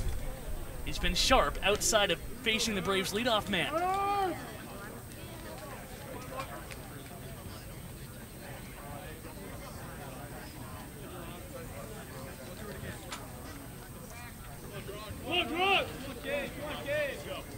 The righty works from the first base side of the rubber, shakes off a sign, now likes one, he pitches. Down and away, just missed the outside corner on a 94-mile-an-hour heater. Count has gone full. Braves trying to get the leadoff runner on here in the fourth, the 3-2.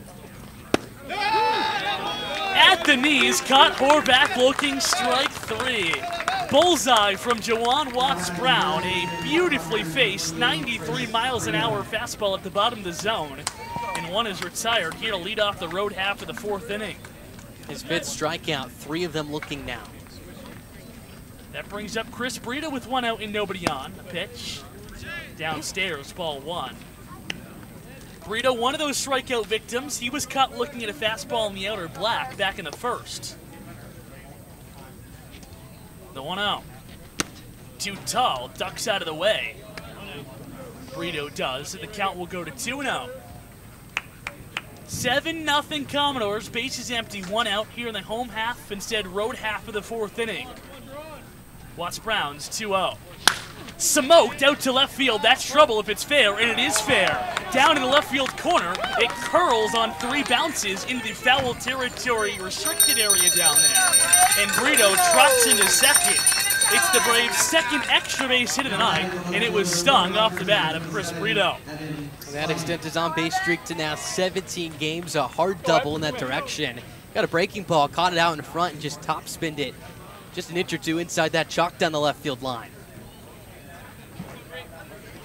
So now the Braves have a runner in scoring position with 1 out in the top of the fourth, trying to just chisel away at a 7-0 Commodore lead.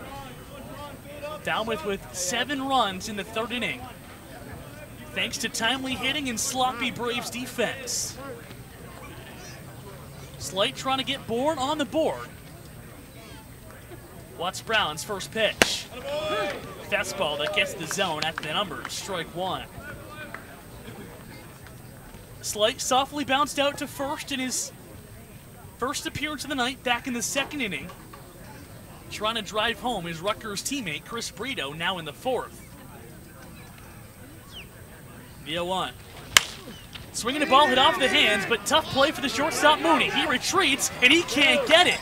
It bounces down for a hit, but since Moody waved his arms to call that he had it, it kept the Braves base runner and Chris Brito from advancing to third initially, so he only is able to move up the 90 feet. But the Braves do have the runners on the corners with 1 out for Ryan Enos. And that was a really big deke right there by Mooney. Brito seeing that held. And now it sets a potential double play here to get them out of this inning. Enos does run really well, though, and hits the ball hard. Runners on the corners, 1 out, 7-0 Falmouth. First pitch to Enos. Up and in for ball 1. The Braves right fielder trying to get Bourne on the board tonight. Falmouth with 7 runs the last time they were at home plate, and that was in the third. Brito doubled, he's on third base. Slate blooped in a single, he's on first.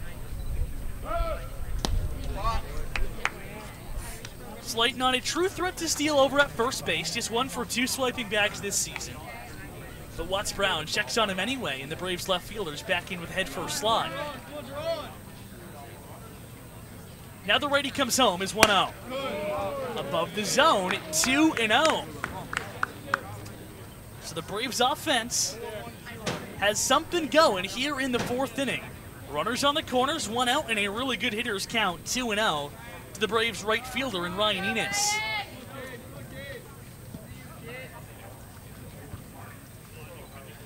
Big open stance from the right side. The pitch to Enos. Up and away, 3-0. It's a really good opportunity to get back in this game. Braves have to at least push across 1 in this inning.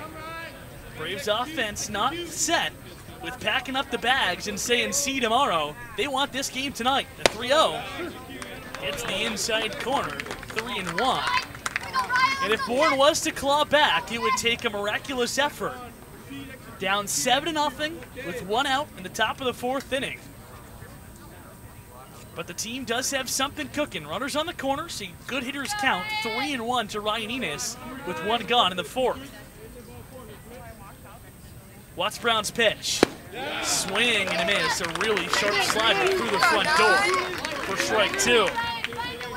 He's showing a lot of confidence to throw that one with a 3-1 count right there. Not too many times you see Enos take an off-balance swing like that. The Braves haven't lost since the All-Star break. Trying to come back from a really big deficit. 7-0 is the Falmouth lead tonight. 1 out and a 3-2 pitch coming. Here it is.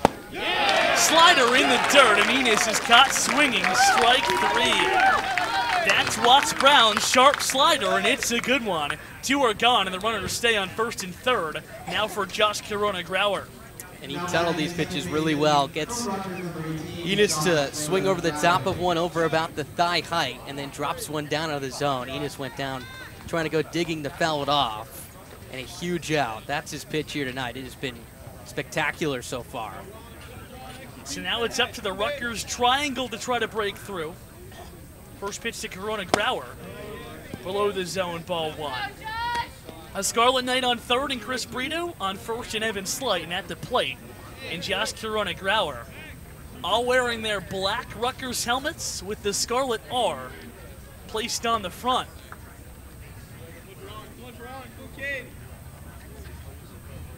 The 1-0. Spanked foul over the Falmouth dugout first base side. 1-1 now to the Braves second baseman tonight.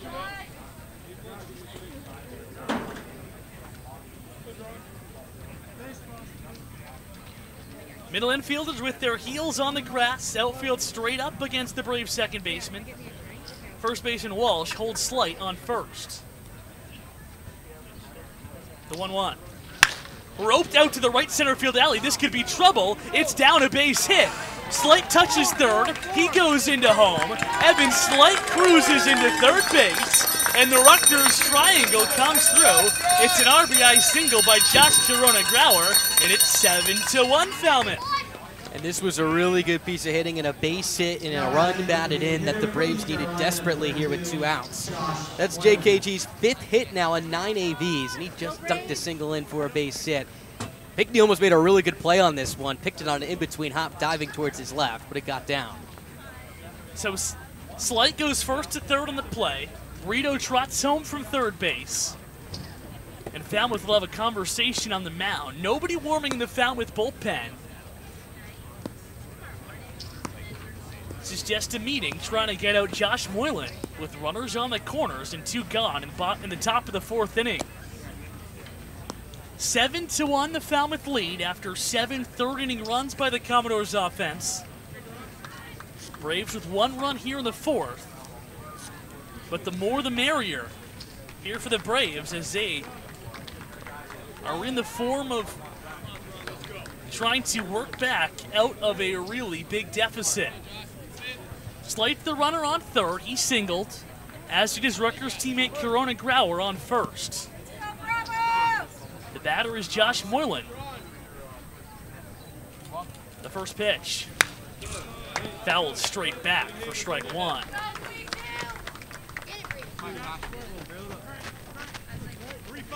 Moylan was punched out on 3 straight fastballs in his at-bat in the 3rd. Here in the 4th, sitting heater his first pitch, got one. Put some good wood on it, but straight to the back stream.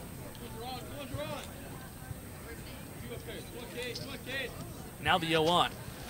Slider in the dirt, really good block by Cromwick to keep both Slight at third and JKG at first.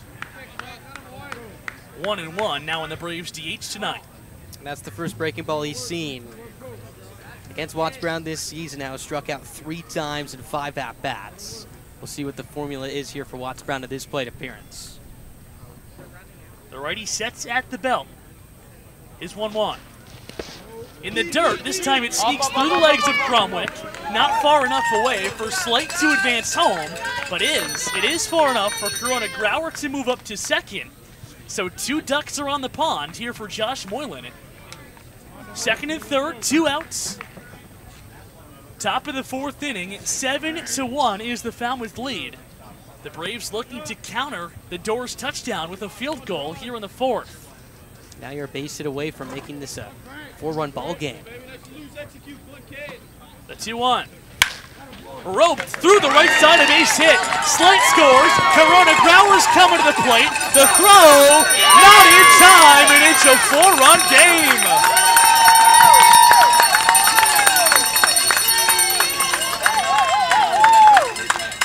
Josh Moylan comes through with an absolute BB through the right side of the infield. A trio of Scarlet Knights have scored in the 4th, and you better pull the keys out of the bus. Don't warm it up yet. That was a rocket through the right side. Moylan finally got a fastball that he caught out in front. Topspin a screaming 3-hopper through the right side for a base hit. It was a close play at the plate, but Corona Growler able to score. The Braves looking to keep this line moving now with Espinal, a hot hitter, coming to the plate. Espinal grounded out to second. His first at-bat, the pitch in the dirt, blocked by Cromwick. But Espy now 7 for his last 14 to the dish, including a 4-game hitting streak. And what this guy has done in the second half of the season, truly remarkable. Started the year 4 for 44, and since is 7 for 14. His 1 home run of the season also came out of this ballpark at the Gov. The 1-0. Up and in, 2-0. Top of the Braves order, and Bryce Eblin, who's 2 for 2 on the night, is on deck. Moylan leads off first. 7-3 Falmouth, top of the 4th inning. The 2-0. Slider that crosses through the front door, gets the plate, strike 1.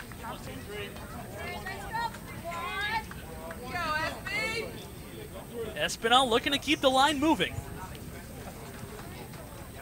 2 gone, runner on first, top of the 4th inning. The 2-1 to the Braves catcher. Here it is. Hit hard through the left side, a base hit. So back-to-back sharply hit ground balls by the 8 and 9 men in the Braves offense. 1 through the right side, 1 through the left, and there's 2 runners on for Bryce Eblin. And 3 straight singles with 2 outs here. The Braves doing a really good job of executing right now. Eblin has seen the ball well tonight so far, 2 hits. And again, keep the party rolling here for the Braves. You're just down by 4, and there's plenty of ball game left. And here comes the Falmouth bullpen starting to get active. And at times it seems like Falmouth has poked the bear of this Braves offense. But 4 runs in this inning, better than 5. Better than 3, I should say. 5 better than 4, and so on. Braves looking to continue to keep the line moving. Pitch to Eblin. In the dirt, ball 1. Bryce 2 for 2 in the night. Watts Brown starting to lose control here in the 4th. Moylan leads off a second. Eblin first. The 1-0. Swinging a bounding ball up the middle, but fielded by Moody. He underhand flips to the second baseman Halter, who covering second beats Espinal to the base to retire the side in the 4th. But not before 4 Braves hits and 3 Braves runs, and we have a ball game once again from Gov Fuller Field.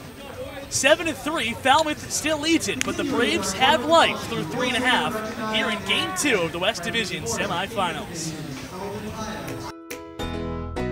For the 11th straight season, you can catch Cape Cod League Baseball on WEEI. The station will be home to 12 Cape League contests on the station's local affiliate 96.3 FM. The Braves will be on the airwaves twice in the regular season, first on July 3rd when the Bravos are in Wareham, and then on July 31st when Bourne welcomes Falmouth to Dorn Park.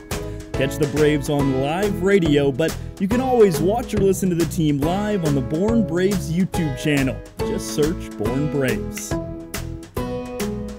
As a proud sponsor of the Cape Cod Baseball League, the Mass State Lottery is celebrating the games we love playing. From the baseball diamond to the many lottery games that help support all 351 cities and towns across the Commonwealth. So here's to 50 years of winning and 50 more. Let's take you back out to the ball game. It's time for more Bourne Braves baseball. Braves answer Falmouth's 7-run third with 3 runs of their own in the top of the 4th inning. It's a game again, 7-3 here at Gulf Fuller Field as Falmouth looks to get those 3 runs right back as they hit in the bottom of the 4th inning against Justin Baines, who got the final out of the 3rd. And those were big outs because it allowed the Braves to come up and swing the sticks and get back into this ball game, pushing across 3 in the 4th. His job now is not necessarily just eat these innings, but keep it a 4-run deficit right now. The Braves need him the most at this point. And again, just his 2nd outing, one of the biggest we've seen from a reliever this entire summer. He'll have to go through 2, 3, 4 here for Falmouth in the 4th. A trio that all reached and all score in the 3rd. The batter is Colby Halter, arguably the dangerous batter, the most dangerous batter in this Falmouth lineup. 307 on the year, on the Cape leader in home runs. The righty's first pitch. Outside, ball 1.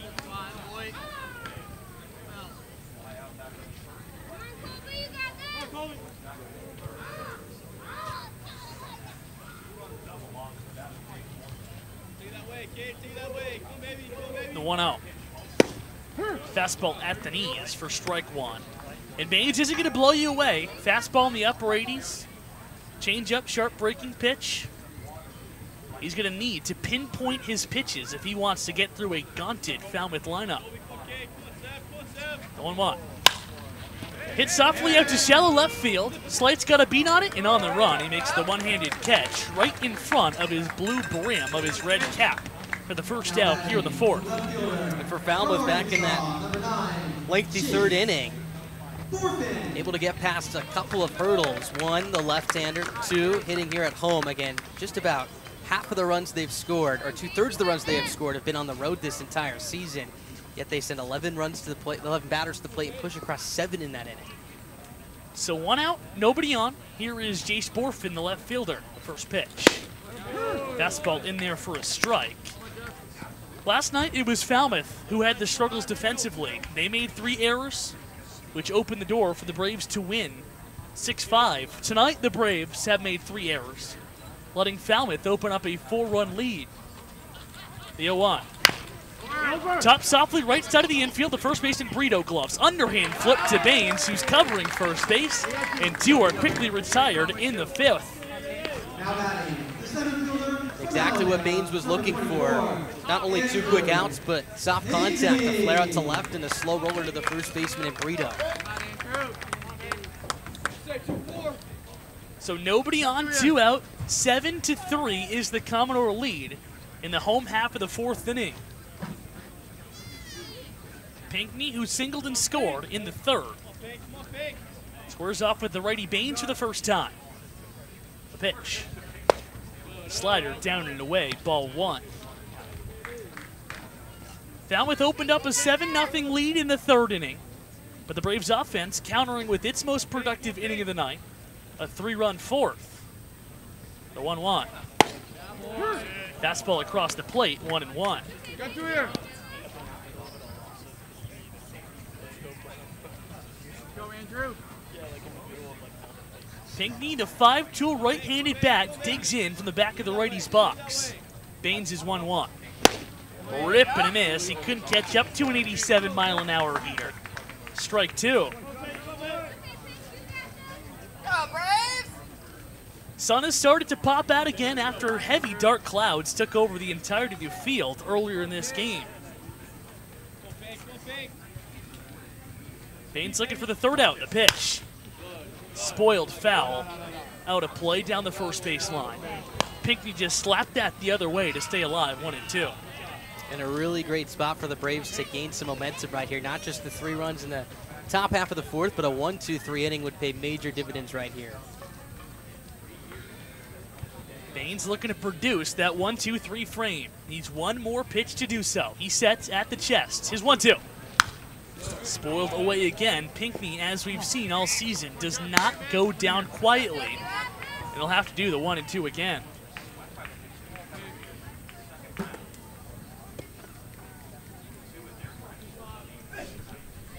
Baines, the newest UMaine Black Bear, sets from the first base side of the rubber. His pitch. Popped up, shallow right field.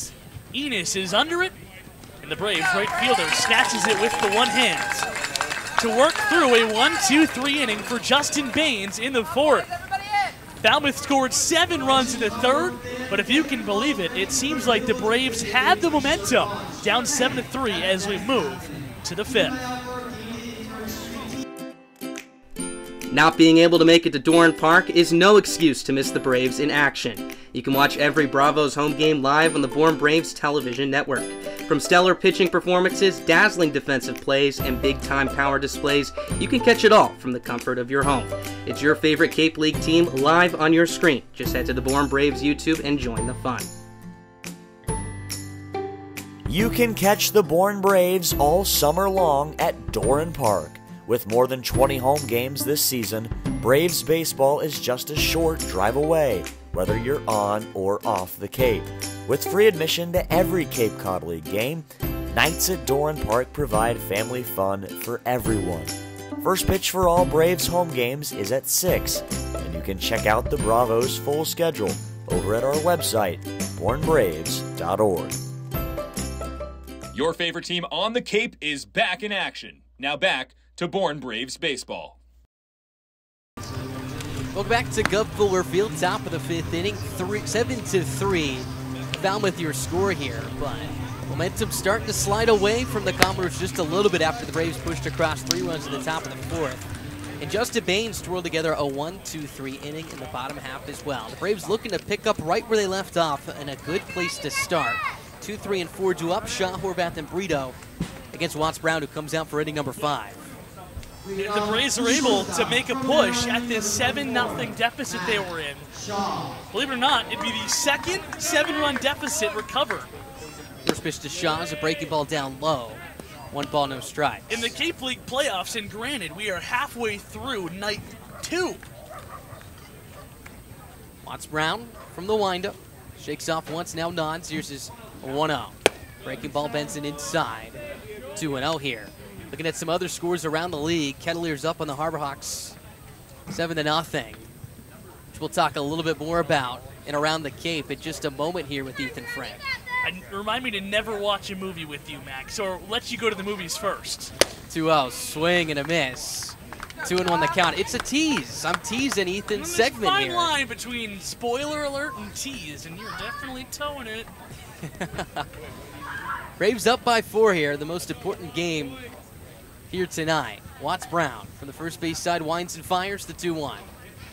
Breaking ball taken down low. 3-1 the count here. Shaw 0 for 2, flew out to right in the first, struck out looking back in the third inning.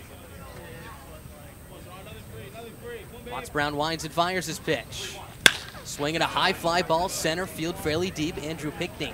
He'll scamper back and step underneath it to make the catch for out number 1. So Matt Shaw has struggled just a bit over the last 3-4 games or so. Now 0 for 3 tonight and 0 for his last 12. The Braves would love to get him going. So that sends up Matt Horvath here with 1 down, nobody on. The Braves sent up 8 batters to the plate back in that 4th inning, including what was 3 consecutive singles from JKG, Moylan, and Espinal. First pitch on the way to Horvath is a fastball taken outside for ball 1. A rainbow starting to pop out over the right field wall straight away. It's the 1-0 is swung on and missed. Count evens up at 1. In a ball game where we've seen sunshine to start, clouds to follow, a 7-run inning from the Commodores. The 1-1 is popped up foul straight back. The catcher and Cromwell will give it a look. Flies out of play 1-2. Baseball gods drop down a rainbow over here in Falmouth. And really on the left side of the rainbow, you got a ton of clouds. On the right side, blue skies. So we'll see what we get for the rest of this ball game in terms of weather tonight. The 1-2 is a breaky ball upstairs. Count evens up at 2-2. And I hate to be this guy, but I think I see the end of it. The problem was I'm busy right now, and by the time the game's over, it won't be there. 2-2, check swing. The home plate umpire, Rick Antonio, says that Horvath went around. Strikeout number 6 on the evening for Watts Brown. 2 quick outs for the Falmouth hurler, as that sends up Chris Brito. You can definitely get close to the end. It starts to fade out a little bit as it gets towards the trees over that right field wall. Here's the first pitch to Brito. Fastball at the top of the zone, strike one. Count evens up at 1 ball and 1 strike. And here's my question. Do leprechauns find the end of the rainbow, or are they automatically placed there? 0-1, breaking ball to the inside corner. 0-2 the count. My thought is that they're the ones looking for it, and the gold is placed on the end, and they're looking for the gold. Okay. Here's the 0-2. Swing and a miss for strike 3. Blocked by Cromwell. He applies the tag on Brito. Is that will retire the side. 1-2-3 inning for Geronimo Watts-Brown. Sets down the Braves in order here in the top of the 5th. Halfway through this one here at Gov Fuller Field. 7-3 Commodores your score, but plenty of ball games going on around the league. Let's send things down to Ethan Frank for a postseason edition of Around the Cape. Thanks, Max. A lot going on, as you said. Katuitt putting it 2YD right now. 7-0 your score at McKeon Park. After a plethora of awards were awarded to the Harbor Hawks, the Kettleers are saying it's not just your party at McKeon Park.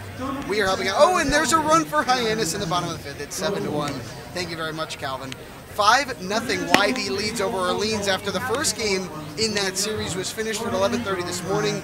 The Red Sox closed out the top of the 9th to take a 1-0 series lead and ended up coming back from 7 runs in that game, as the Braves are trying to do tonight. It's 5-0 top 3 at Eldridge. And Brewster, the defending champs, looking to sweep Harwich, are up 3-1 in the bottom of the 4th inning at White House Field.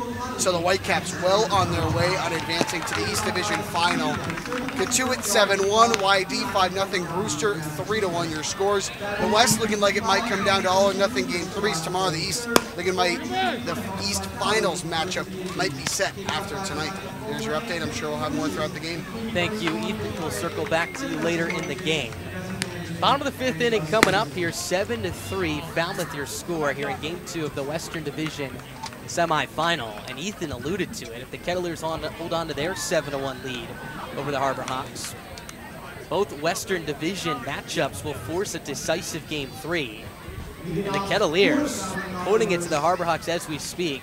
There was 1 point in that bottom of the 3rd inning for the Braves and Commodores, where the Kettleers and Harbor Hawks were in the bottom of their 3rd frame, and both scores were identical. 7-0 Kettleers, 7-0 Commodores. Braves have pushed back a little bit, 3 runs in the top of the 4th, as Justin Baines looks to keep it that way.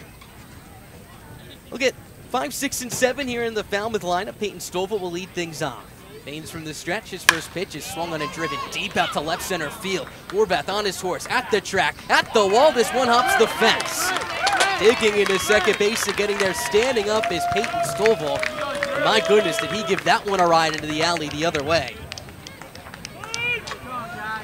Not waiting around either, got a mid-80s fastball and absolutely torched it into the left center field gap. Easy stand-up double for Stovall.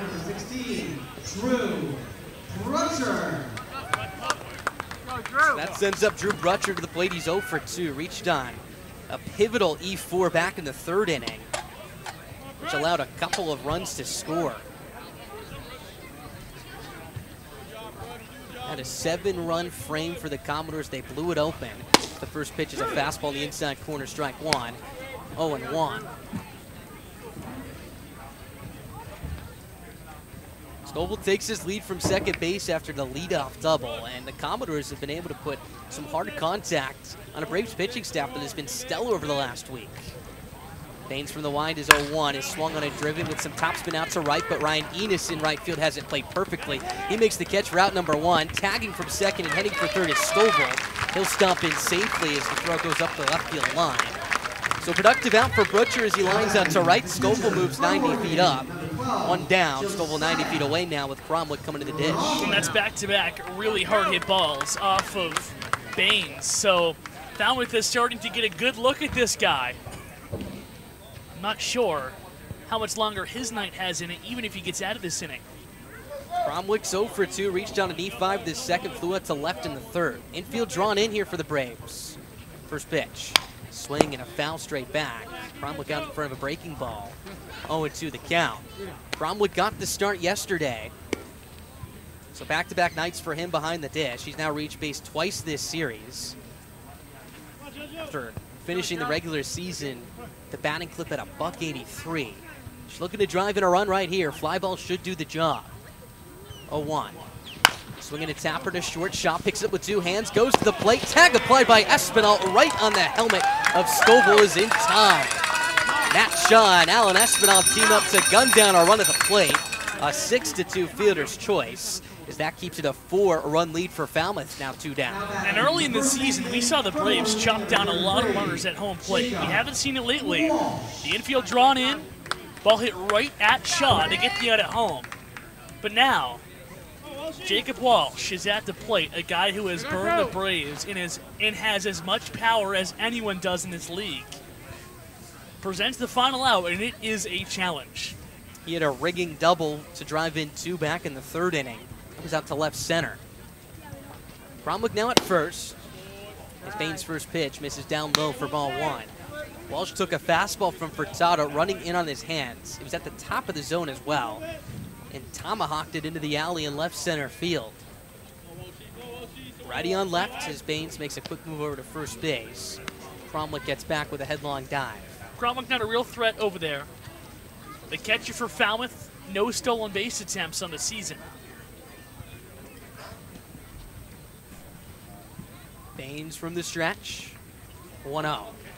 Swinging a hard line drive, caught on a line by Chris Brito. Falls to a knee as he squeezes it for out number 3. Jacob Walsh pulled a bullet out of his back pocket and lined it at Chris Brito. Brito able to knock it down and retire to the side. Top of the 6th coming up here in game 2. Braves trail it 7-3. 2021 was a historic season for the Bourne Braves. The Bravos captured the President's Trophy, given to the team with the best regular season record, and rode early success to the West Division title and a trip to the Cape Cod League Championship Series.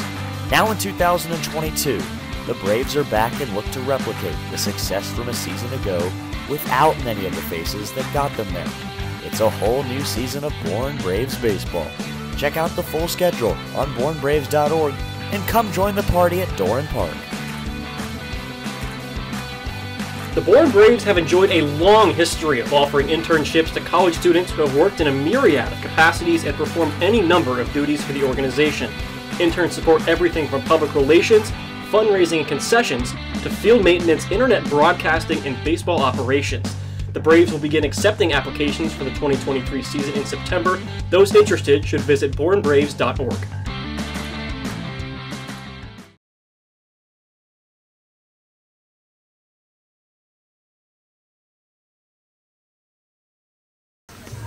Welcome back to Gov Fuller Field here in Falmouth, 7-3. Falmouth, your score as we enter the top of the 6th inning here in Game 2 of the Western Division semifinal. The Braves took Game 1, a final score of 6-5, and if they can pull off a comeback tonight, would advance to face the winner of Hyannis and Cotuit. The Braves were able to show some life back in the top half of the 4th inning, pushing across 3 runs, but Jerron Watts-Brown was able to bounce back into his groove in the 5th, setting down the side in order. We'll get 5, 6, and 7, Slight, Enos, and Kuroda Grauer.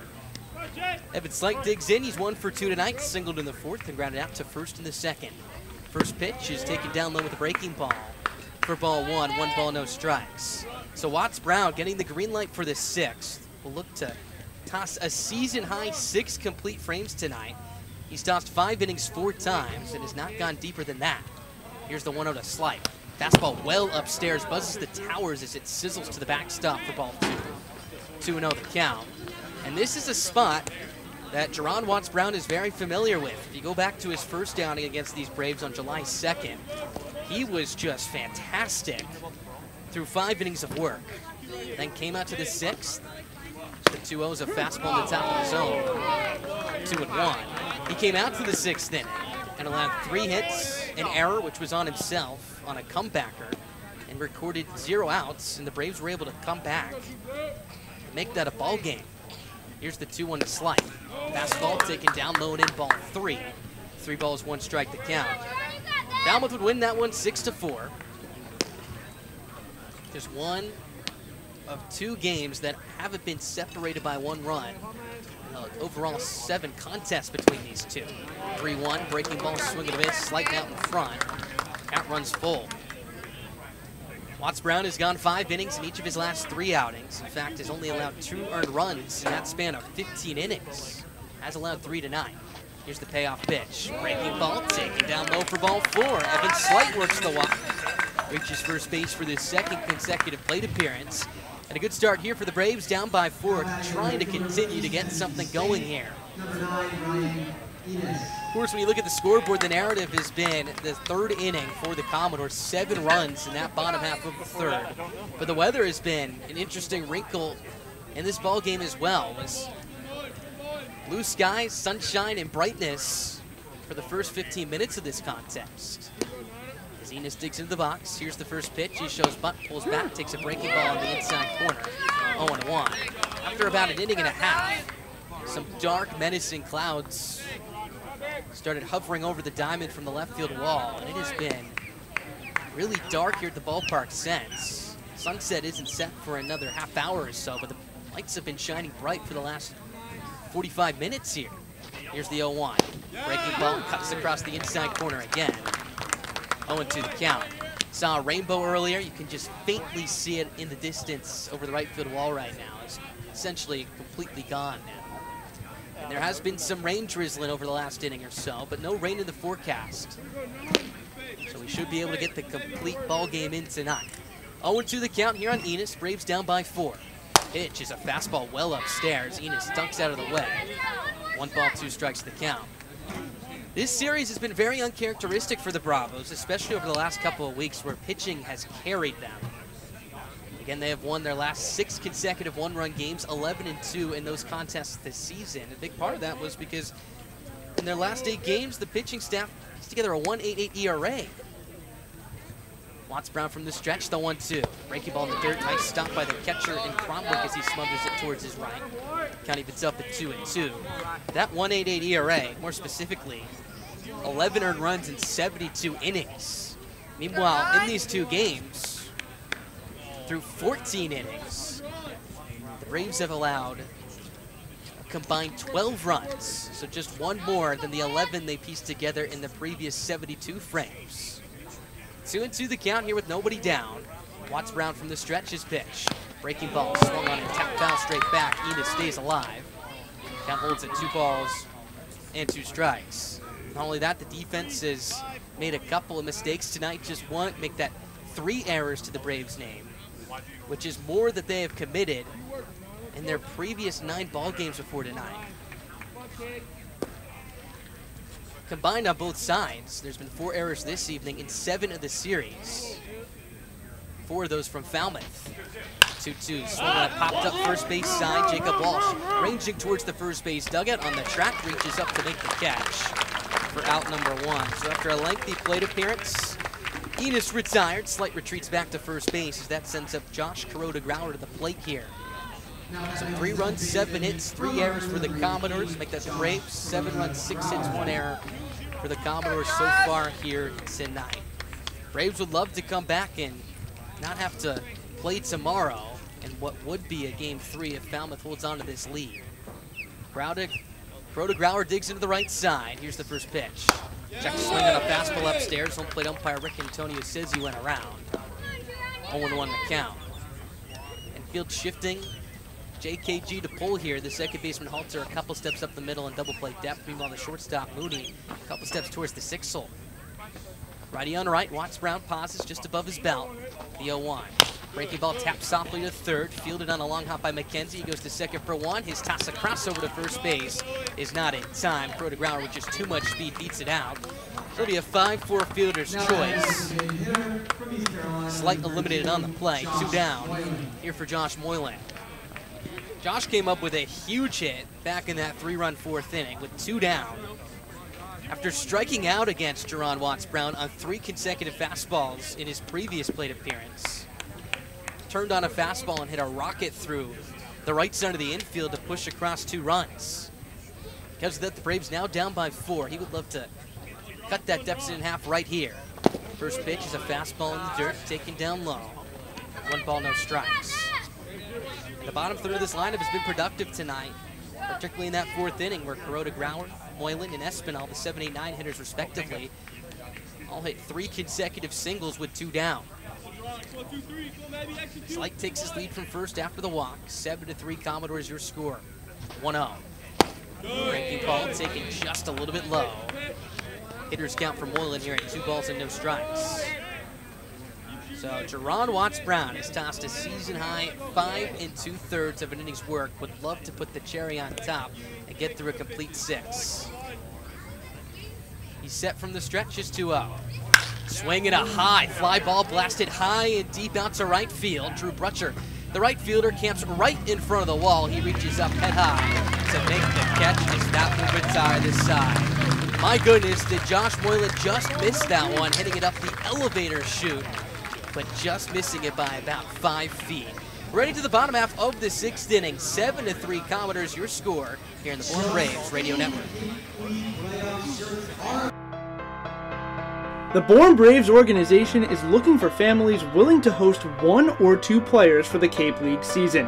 It generally runs from the first week in June to early August, and the bond between many host families and their players extend beyond the summer and form lifelong friendships. If you are interested in learning more about this opportunity, visit bournebraves.org. Braves fans living on the Cape far from Doran Park? Too far of a drive to make the trip west on any given night? Well, don't worry, because the Braves are coming to you. The Bravos' full slate of games includes trips to all East destinations, including Orleans, Chatham, Brewster, Harwich, and Yarmouth, as well as West Division road trips to Cotuit, Hyannis, down south to Falmouth, and off Cape to Wareham. So wherever you are located on Cape Cod, the Braves will be in your area and are a can't-miss family fun activity. To see the Bravos' full schedule, head over to our website, bournebraves.org, and come join the fun. BourneBraves.org, the official website of the Bourne Braves, is your one-stop shop for everything Bravos. From directions to the ballpark, the full game schedule, team information, game recaps, roster news, and more. BourneBraves.org is the place to go for information on your favorite team on the Cape. This is Bourne Braves Baseball on the Bourne Braves Radio Network. You can listen to all 22 Braves regular season contests away from Doran Park here on our YouTube live stream. Can't make it to Chatham? Too worn out for Wareham? Too busy for Brewster? Not to worry, just search the Bourne Braves on YouTube, sit back, relax, and enjoy a summer night listening to your favorite team on the Cape. This is Seth Keener from Wake Forest, right-handed pitcher, and this is Bourne Braves Baseball. Welcome back to Gov Fuller Field here in Game 2 of the Western Division semifinal. The Commodores and the Braves. The Braves hoisting a 1-0 lead, but the Commodores have had a message for that. They lead it 7-3 as we enter the bottom half of the 6th inning after punching across 7 runs in the bottom half of the 3rd. Cameron Bye, the new pitcher on the mound in relief of Justin Baines, will make his 11th outing of the year, first appearance here in the postseason. And he has just been nails for Scott Landers this season. 1.42 ERA. There's a combined 3 runs through 19 innings of work. He struck out 16 batters to 7 walks. You got to give Justin Baines a ton of credit. Inherited a tough spot for Hunter Furtado back in that lengthy 4th inning. Make that the 3rd inning, and then was able to keep the Commodores off the board in the 4th and 5th to keep the Braves in this ball game. We're looking to add on in the top half of the 6th against Jerron Watts-Brown, the starter for Falmouth tonight, and Josh Moylan just missed, sneaking a home run over the right field wall. That would have made it a 2-run game. So Cameron Bye will get 9-1-2 here in the Falmouth lineup. McKenzie 1 for 2 tonight, singled and drove in a run back in his 2nd plate appearance in the 3rd inning. He swings from the left side against the righty and Bye. Here's the first pitch. Fastball at the top of the zone, strike 1. 0-1 the count. McKenzie, 11 for 53, swinging from the left side, 8 for 26 from the right side. Hit that hard doubled on the right field line as a left-handed hitter yesterday. Next pitch is outside for ball 1. 1-1 the count. McKenzie has had a mixed amount of playing time this entire summer, but it's absolutely heated up over the last week and a half or so. And he has loved to face Braves pitching. Bye from the stretch, the 1-1. Breaking ball. Clips the outside corner, strike 2. 1 ball, 2 strikes the count. He's the only switch hitter in the starting 9 tonight for the Commodores. A mix of 5 lefties and then 3 right-handed hitters as well. Here's Byes 1-2. Fastball well upstairs. Count evens up at 2 balls and 2 strikes. Falmouth would love to force a Game 3 here tonight. In fact, the last time these two teams have faced in the postseason, both in 2019 and 2016, they have gone to 3 games, and Falmouth has won both. 2-2 is a sharp breaking ball down to the dirt, ball 3, 3-2. 2019, the most recent time the two faced. Falmouth would win, but then would lose to Katuitt in the next round. They go back to 2016. Falmouth would make it to the championship round, but lost to the YD Red Sox. So the Commodores still looking for their first championship since 1980. The Braves since 2009. 3-2 is a fastball up and away for ball 4, so not the start that Cameron Bye was looking for. Anthony McKenzie reaches base for the second time tonight. That sends up the top of the order, and Alex Moody at the plate. McKenzie was walked back in the 8th inning to bring up Moody. Ty Cummings came into the game and promptly induced a 6-4-3 double play ball to send things to the bottom of the 8th and hold on to the Braves' 1-run lead. McKenzie's been all over the base paths this evening, has reached twice. Bye from the stretch, his first pitch is a breaking ball that misses down away ball 1. 1-0 the count. Mooney singled in the first inning, advanced to second on a controversial balk, and then promptly stole third a couple pitches after that. And the Commodores stranded him over there for the second consecutive first inning in as many nights. Check over to first base, McKenzie will get back in safely. And that's what the Commodores were looking back on yesterday. Just missed opportunity after missed opportunity. And then giving the Braves extra chances as well yesterday with their 3 errors. Bye from the stretch, the 1-0. Swinging a hard line drive, topped in the left center field. That's down for a base hit. McKenzie taking the turn around second. He's digging for 3.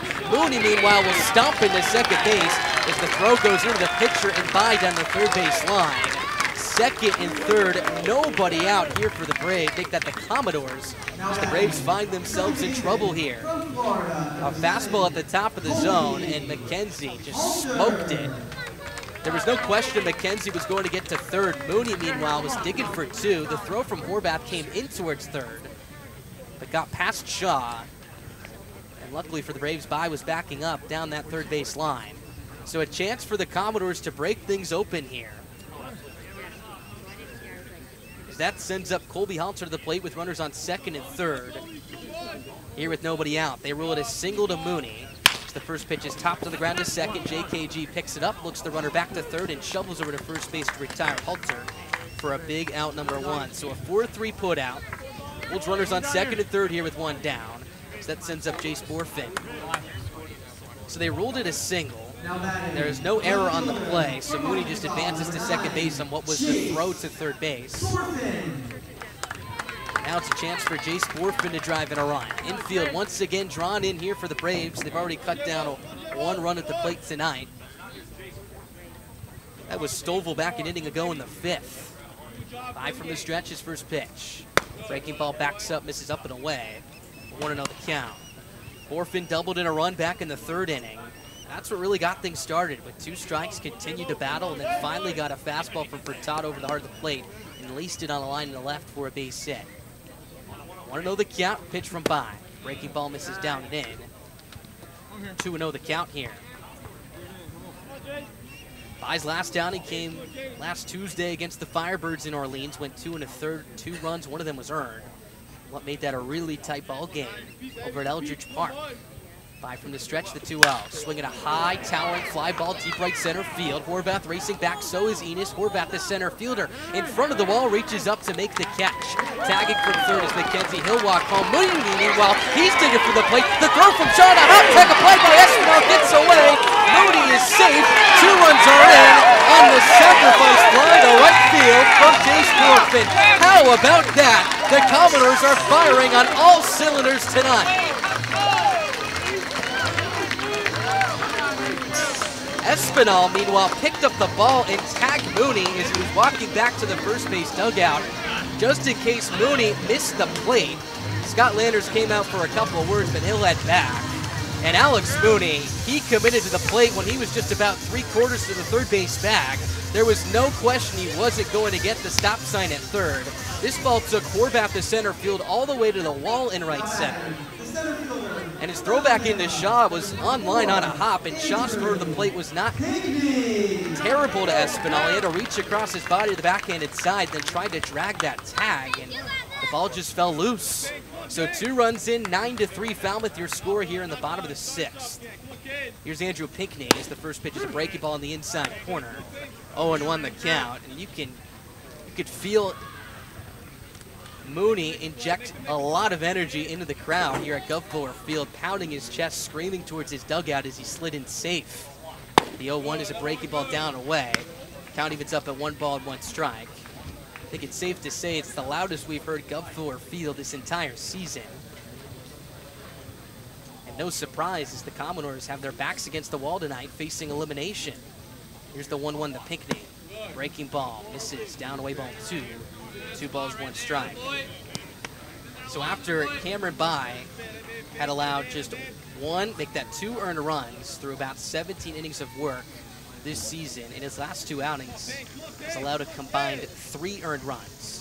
Next pitch is swung on and skied on the infield. The shortstop shot racing in towards the mound. It's going to make way to the third baseman, Eblin, who gallops across the center of the mound to make the catch for out number 3. But not before the Commodores tack on 2 more, thanks to the sacrifice fly from Jace Borfin. That pushes across not just Anthony McKenzie, but Alex Mooney as well.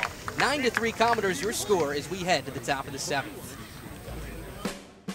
Feeling lucky? Head over to the 50-50 table at Doran Park and play everyone's favorite ballpark game of chance. A different list of prizes are available every home game, and of course, half the pot is always up for grabs. Take it from me, my family played the 50-50 last season and won a gift certificate to a local ice cream shop, and I can tell you firsthand it was delicious. Check out the list of prizes over at the 50-50 table next to the concession stand and play the 50-50 leg, because I'm sure there's a prize for you.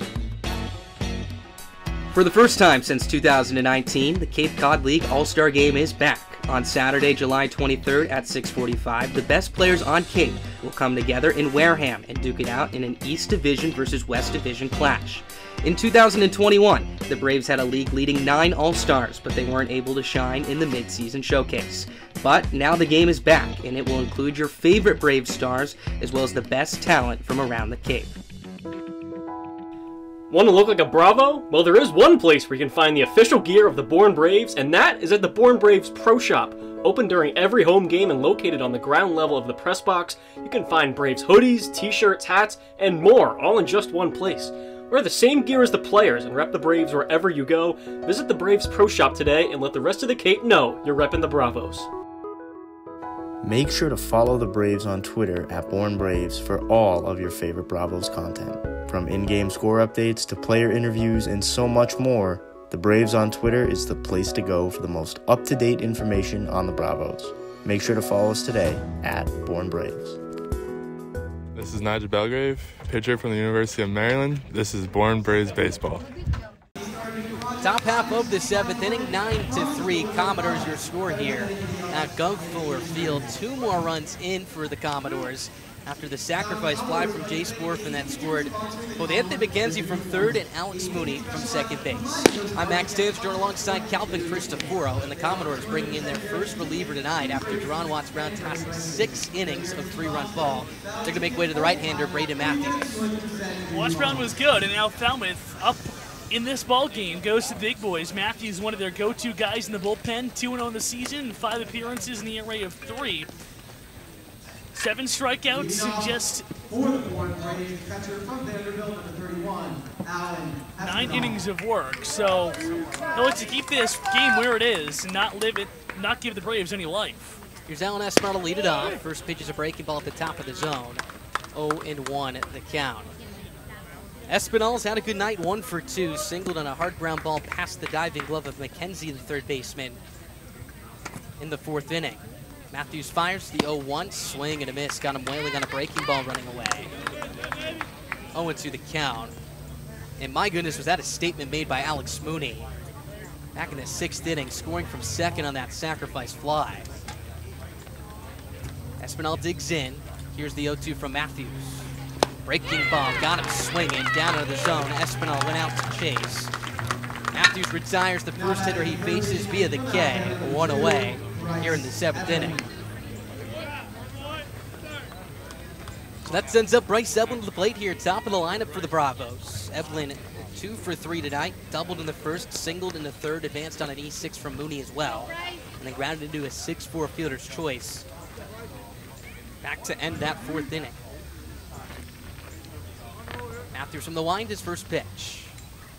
Eblin shows bunt, gets it down in front of the plate. Cromwell picks it up with his glove, sets his feet, throws to first base. That is in time to time. Eblin, as Cromwell threw a dart over to the first baseman Walsh for out number 2. So 2-3 put up, put out, 2 up, 2 down for Matthews in a real quick fashion. On what was a cloudy, overcast evening for the most of tonight, it has turned into a gorgeous evening. Cotton candy skies above the scoreboard in left field. Cloud coverage above the right field side, but no threat of rain here. First pitch to Shaw. Fastball pumps across the inside corner for strike 1. 0-1 the count. Most of the fans have stuck around here. They've seen their Commodores push across 9 runs this evening. Falmouth looks to 10-run the Braves for the 2nd time this season. 0-1. Fastball over the heart of the plate. 0-2. It should not say 10-run, but instead scored 10 or more against the Braves. They won 10-3 against these Bravos back on July 22nd as well. Shaw digs back to the box, slightly closed off. Here's the 0-2 from Matthews. Breaking ball, spoiled foul. Shaw just got a piece of a Frisbee-esque slider. Count stays at 0-2. And if the Braves want to make a playoff push, Matt Shaw needs to get going. 0 for his last 12 coming into this at-bat. It's just a north of 470 against these Commodores in the regular campaign. The 0-2 is swung on and fouled right into the mitt of Josiah Cromwell. He holds on for strike 3. Brady Matthews, quite an entrance here into this ball game tonight. Sets down the side in order and strikes out 2 batters along the way. It's stretch time here in Falmouth. 9-3 Commodores your score. And with that, let's send things down to our sideline reporter, Ethan Frank. Ethan? Thanks, Max. I don't know if there's a time where the Braves ever feel like they're out of a game, but you could argue that this is maybe the worst defensive game the Braves have played all season. And I think more than anything else, that is what gets you mentally frustrated, is when you're not making plays in the field, because I think a main goal out of all teams is to not let your offense affect your defense. And if you're the Braves, you have the same amount of hits as Falmouth. You are 7-7, and then you look at the runs, 9 for Falmouth, 3 for Bourne. So when you have the same amount of hits as an opponent and you're losing by 6 runs, that is a clear problem and a clear deficiency on defense. So I think that is where maybe some of the frustration comes from. I don't think the Braves ever think they're out of a game, but that's where we are. Absolutely, Ethan. With that, we're going to pause for God Bless America.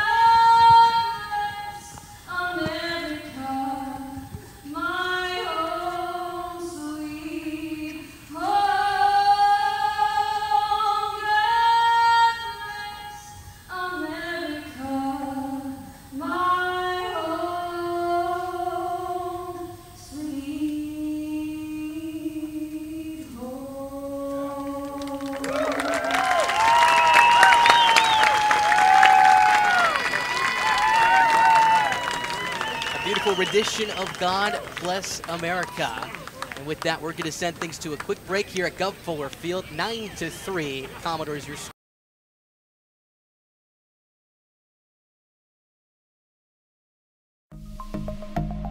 Scott Landers is the new man in charge in Bourne. The new Braves field manager is in his first year at the helm with the Bravos and brings with him an exciting staff that includes World Series champion Jared Saltalamacchia.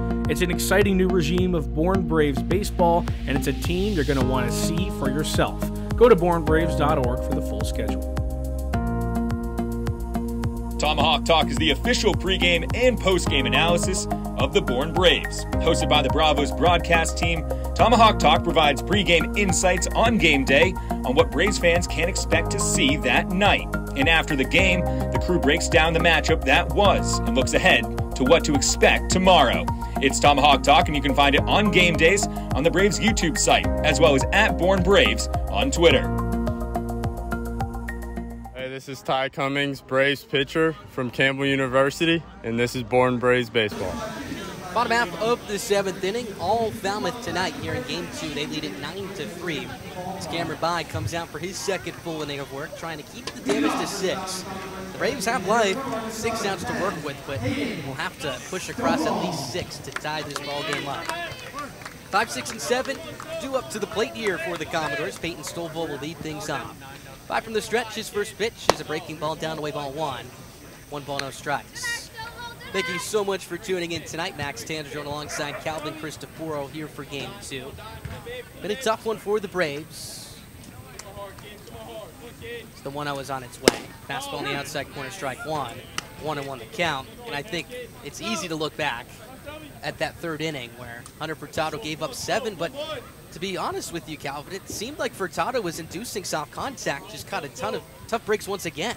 The 1-1 is up and away ball 2, 2-1. And it was 3 bad Braves defensive errors, 2 by the second baseman Corona Grauer, 1 by the catcher in Espinal that extended that inning. They let Falmouth score those 7 runs. 2-1 the count. Here's the pitch. Swinging a bounding ball, first base side and foul. Count stays even, or moves to even at 2 balls and 2 strikes here. And you go back to that 4th inning. It started out with a strikeout, or excuse me, that 3rd inning. Started out with a ground out to short off the bat of Anthony McKenzie. Here's the stretch in the 2-2. Breaking ball fouled off the mitt of the catcher in Espinal. Rolls back to backstop. Count stays at 2 balls and 2 strikes. And then the inning just continued to fade away. A walk to Moody. The 4-6 fielder's choice play, which ended up allowing Halter to reach. It was a tricky one for Josh Corona Grauer. Ice settles on the first base side of the hill. Here's his 2-2. Down away ball 3, count runs full. He was playing back, and it was a soft chopper just past the mound. And it seemed like he had a really tough time reading it. 1, Alex Moody on first base ran past him, but 2, it almost felt that he had thought the ball was hit harder. Here's the 3-2 from By. Swinging a hard ground ball, steamed to the right side. That's in a right field 4-base hit. Stovall picks up his 2nd knock of the night. That is number 8 on the evening for Falmouth. The leadoff base runner on here in the 7th. And that was stung once again. You said it. His double in the 5th was hit hard. Now a line drive single through the right side in the 6th. 7. So that sends up Drew Brutcher down. He had a hard top spinning line drive to Enos. Back for out number 1 in the 5th inning. Give you an update on the scores around the league here. 9-0 Katuitt over Hyannis, currently in the bottom of the 7th inning. So the Kettles look to have full control on that one. The first pitch on the way to Brutcher is tap foul straight back. 0-1. Kettleers looking to force a game 3 between the Harbor Hawks, just as the Commodores look to do tonight. Meanwhile, YD up 6-1 over Orleans. And Brewster up 5-1 over Harwich. Stovall takes a shuffling lead at first base. Nobody out, 0-1 the count here on the powerful left-handed bat of Brutcher. Pitch is swung on and crunched. Deep out to center field. Matt Horvath can't find it. Readjusting, looking up. This one's down and off the wall in left center. Peyton Stovall getting the wave around third. He will score. Brutcher scampering into third. He gets into the head-first slide. A triple as the Commodores have hit double digits tonight. It's 10-3 here in the bottom of the 7th inning. Mac Horvath was trailing back straight away towards the wall behind him. This ball landed about 30 feet towards his right and off the wall in left center. They just lost it in the twilight. It's that time of night, navy blue skies up ahead. He lost it in the lights, and he was nowhere near it. Falmouth gets a good break. It lands about 45 feet away from him. And Brutcher's able to leg out a triple. Infield drawn in for Cromwick as the first pitch from By is a breaking ball over the heart of the plate for strike 1. 0-1, so we touched on it earlier. But the Braves, before the postseason started, in their previous 8 games in just about 72 innings, as a staff allowed just 11 earned runs. Here's the 0-1, swing and miss, fastball at the top of the zone, Cromwick underneath. 0-2 the count. They had allowed 11 runs in that span.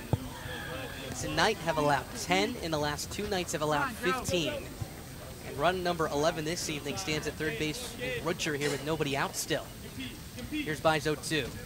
Down low ball 1. 1 ball, 2 strikes.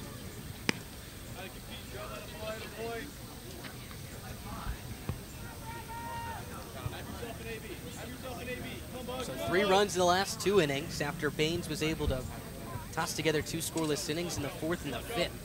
1-2. Fastball runs outside. Count evens up at 2 balls and 2 strikes here. If there is a Game 3 tomorrow, 6 o'clock at Doran Park.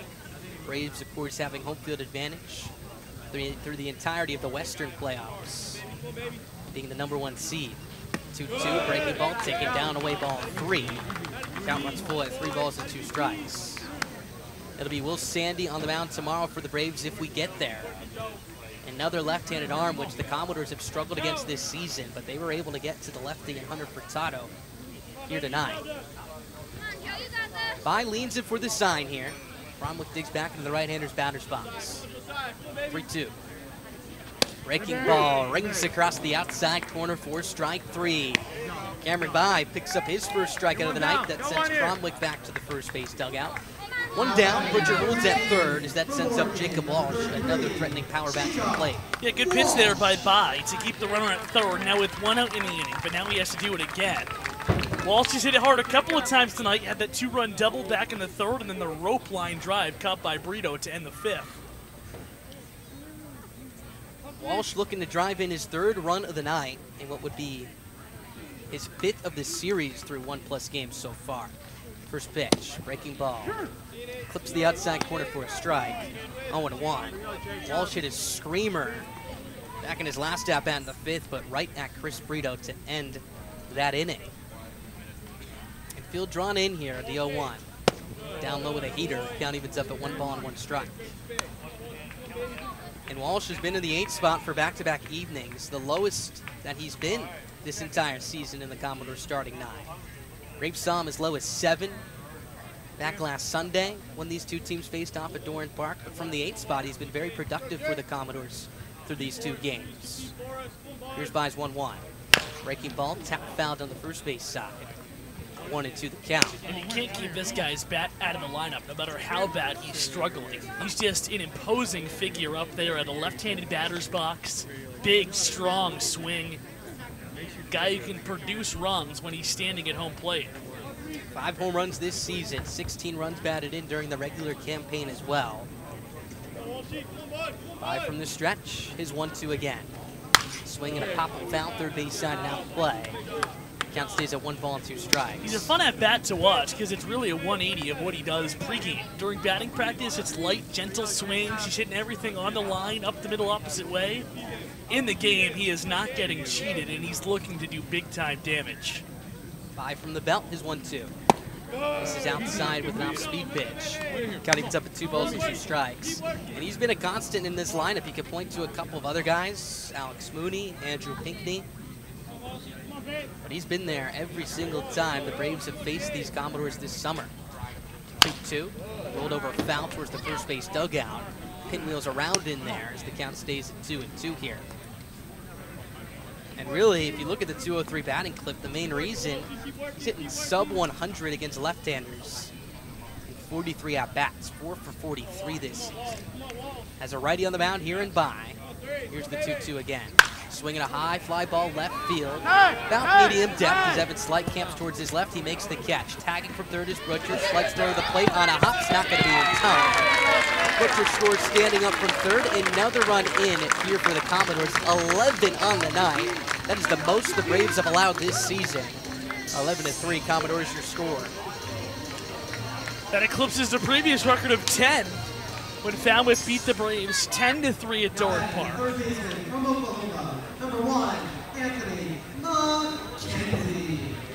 Braves 1-1 in games that they allowed 10 runs coming into tonight, which is pretty impressive. Not too many times you allow 10 and win, but of course that Hyannis victory.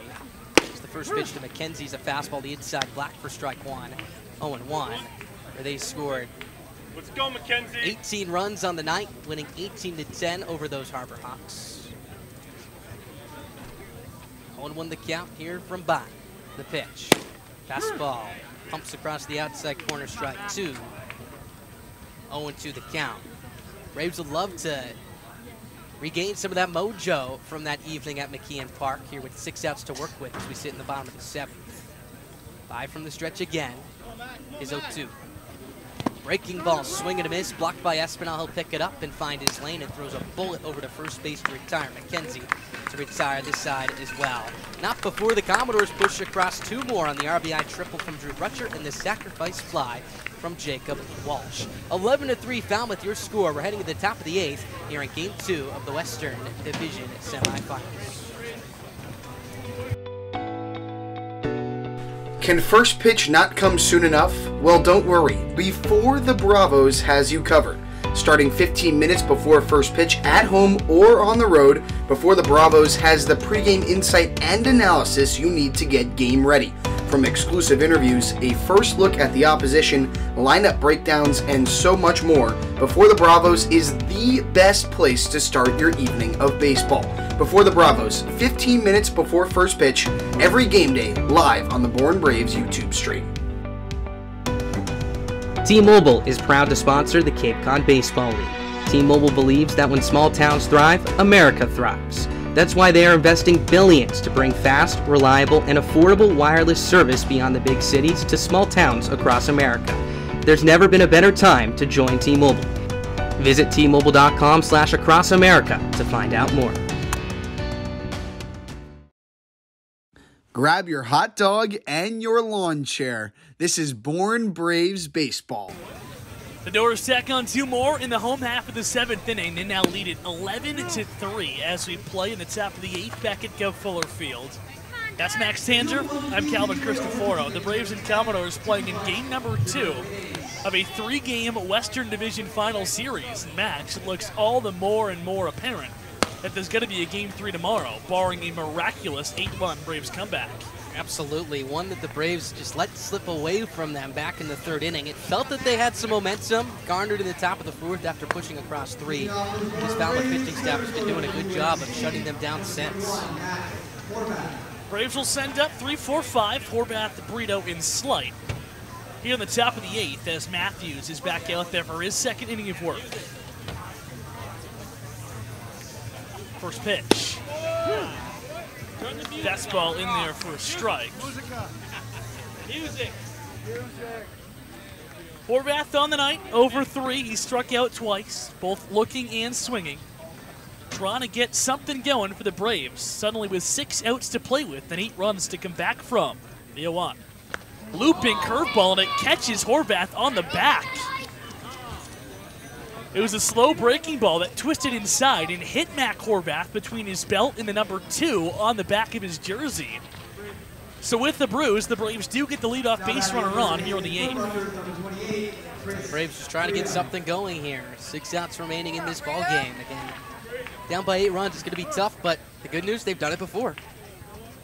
So 1 out, instead 1 on, nobody out here to begin the 8th, and the batter is the right-handed first baseman, Chris Brito. First pitch upstairs for ball 1.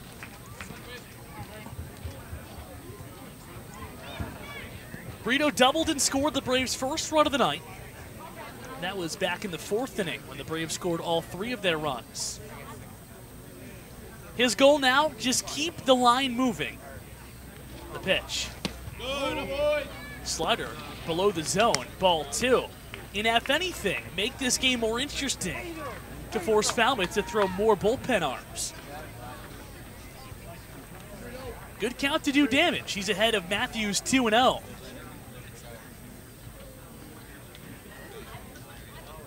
The righty's pitch.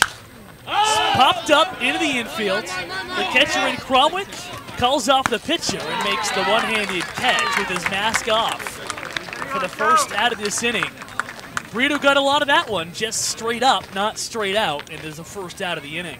Yeah, he just missed it, and I think he fouled it off, or I think he thought he fouled it off over the netting behind home plate. He started to just take a walk around the batter's circle, then realized it was just about a couple feet behind home plate. So 1 out, 1 on. Here is Evan Slight. 1 for 2 night for Evan. He's been on base twice. That's with 1 out, 1 on. Braves down 11-3 here in the road half of the 8th inning. Matthews from the stretch, his first pitch. Down and in, a fastball 87 miles an hour for ball 1. Horvath was hit by a pitch to start off this inning. He leads over on first. Braves trying to get the momentum swinging in their way for potential game 3 tomorrow. Swing and a miss. A nasty two-seam fastball working down and away from the left-handed hitting slight. Strike one. And you never want to look to tomorrow before the game's over, but you said it. Just try to get something going. Get some momentum driving into tomorrow's game if it does happen. The 1-1 to Slight. Tap foul, strike two. And that could be a variety of different things. Maybe one guy who's been struggling gets hot. Maybe Falmouth is forced to go to their bullpen because the Braves are starting to swing it well. Whatever it is, just get one thing positive out of this last couple of innings to make tomorrow more interesting if it goes there. The pitch, swing and a miss, a nasty bender twisting into the hands of Slight. Matthews picks up his third punch out of the night, first of the eighth, and there's two gone. And I think the biggest takeaway is just try to force the pressure on Falmouth here, who has really struggled with defensive miscues, some mental miscues as well. And that's how you're going to beat them. That's what you have to take advantage of.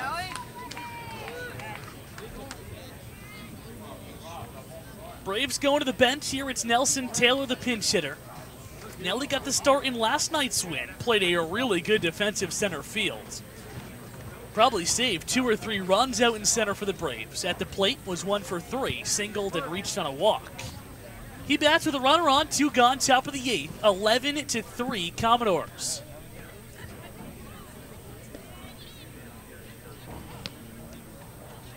The pitch. Curveball too high, ball 1. If the Braves end up falling short in this game, there will be a Game 3 tomorrow night at Doran Park. The winner to advance to the West Division Championship round. The loser's summer is over. The 1-0. Roped into the right center field alley. That's down in trouble. Horvath trying to go first to third. He stands up there. It's a ringing single off the bench by Nelson Taylor. And the Braves have runners on the corners now with 2 outs in the 8th. And you touched on it. Just try to get some guys swinging it here. Nelly just 3 for 16 in a small sample size this year. And he gets the start tomorrow, feeling good, barreling a ball up, one of the harder balls we've seen hit.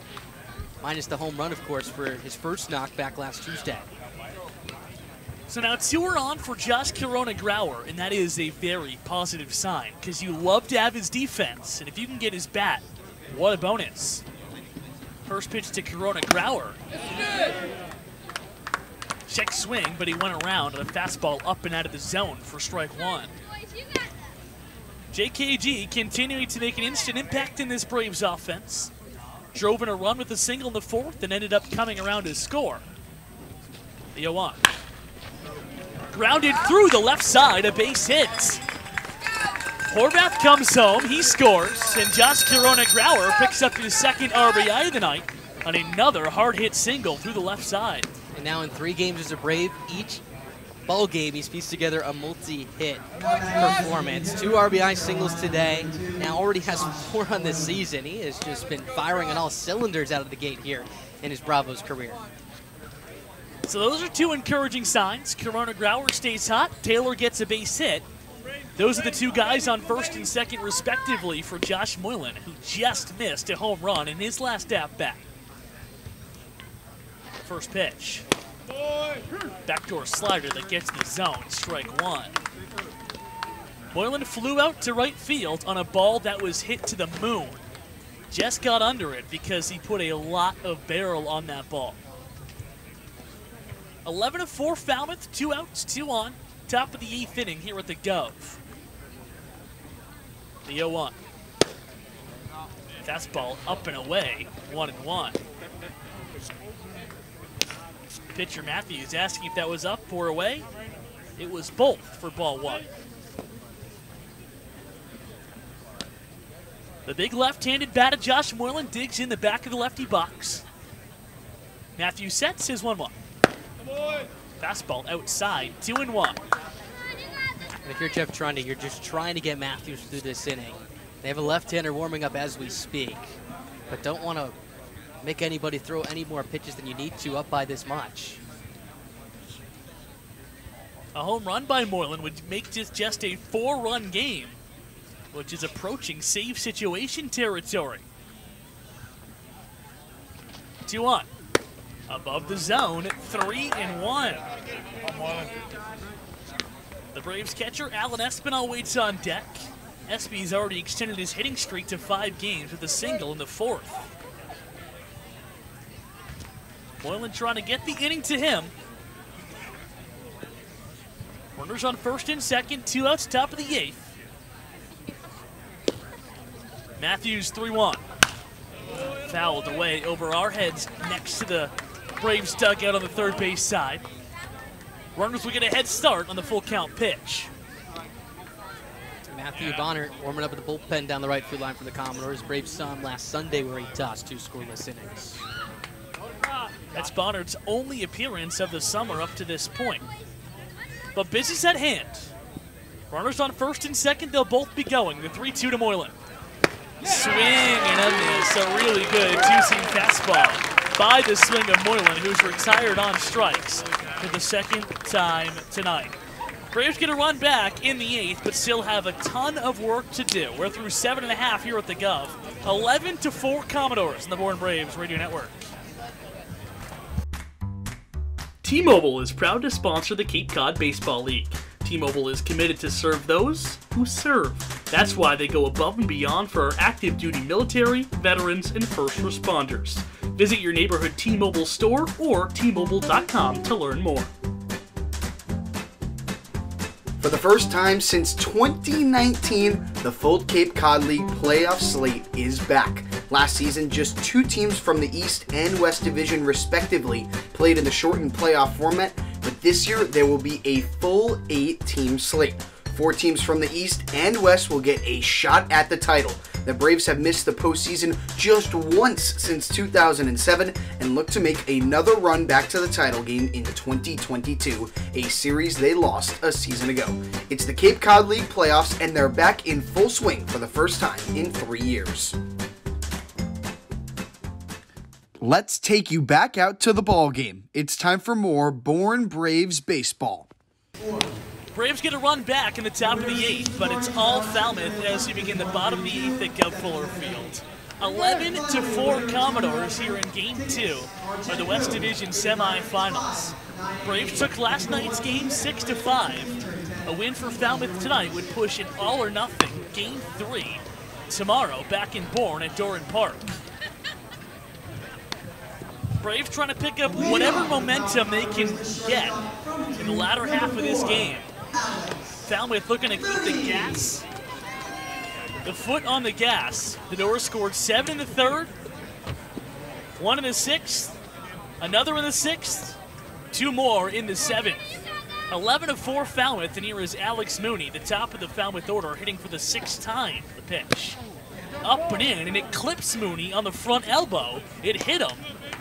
And the Falmouth leadoff man will be on for the 4th time tonight.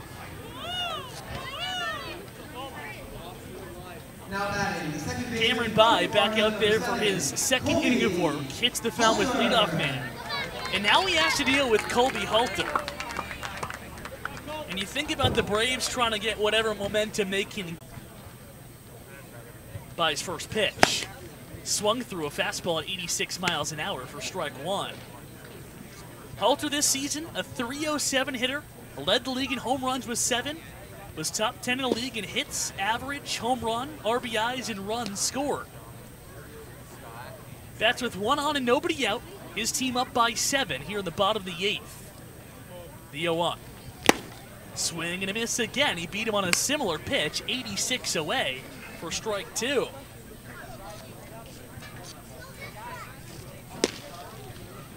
By allowed 2 innings, allowed 2 runs instead to come home in the 7th inning. Hit Moody to start this 8th frame. Now is 0-2 to Halter. Way up and out of the zone. Espinal had to jump up out of the crouch and snatch it to prevent it from going to the backstop. 1-2. Hey, roll in there. Light's the reason we're still going here at 8:30 on a Friday night for baseball. Sun is completely set. The pitch. In the dirt, it skips through Espinal into the backstop. Moody cruises into second base, and Falmouth for another inning has a runner in scoring position. They've had a man on second base or third in 7 of their 8 times at home plate tonight. That one via a wild pitch by the right-hander in Cameron By, and now the left-handed bat, Colby Halter, has worked the count back to 2-2.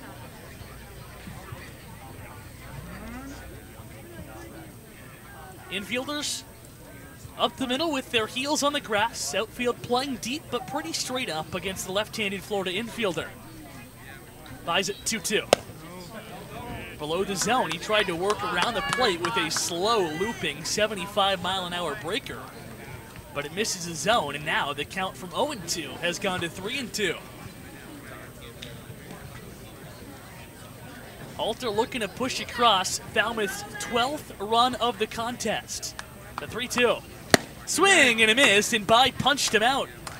He goes back to the same fastball that put him up 0-2. 85 on the black, and Halter can't catch up. He's the first out here in the bottom of the 8th inning.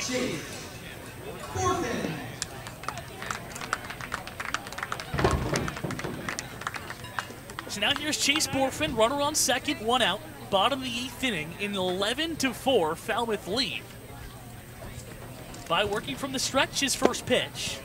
Downstairs, a fastball skipped in for ball one. By's velocity down now in his second inning of work. It was 91-92 when he first entered the contest. Now 85-87 with that four-seamer. He's 1-0. Backdoor slider that clips the zone. 1-1. Borfin hit that ball to the right center field warning track. A sac fly in the 6th that scored both McKenzie and Moody all the way from second. 1-1. Down and in, ball 2. Braves had some momentum at that time. They had cut the lead to just 4 at 7-3. But that 2-run sac fly really opened up the floodgates for 4 more Falmouth runs in the 6th and the 7th. 2-1. Popped up into the infield. Shaw's under it, calls everyone off, and makes the one-handed catch by his left shoulder for the second out here in the bottom of the 8th inning. So now 2 are gone. Mooney stays on second, and here is Andrew Pinckney. Another big bat that the Falmouth offense would love to have in a Game 3 tomorrow night. Although the Braves have let 16 Falmouth runners cross home plate in Game 1 and Game 2 of this series. Pinckney's been quiet, just 1 for 4 this evening. Does bat with a duck on the pond here on the bottom of the 8th. Mooney leads off second, 2 outs, the pitch. Fastball outside, ball 1.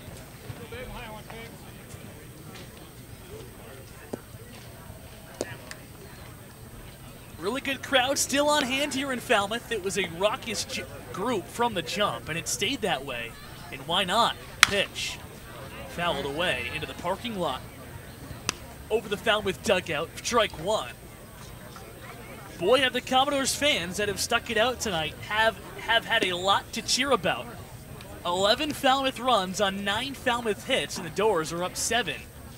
Needing just 3 outs to get when the Braves come to bat in the top of the 9th. The 1-1. Slider below the zone, 2-1.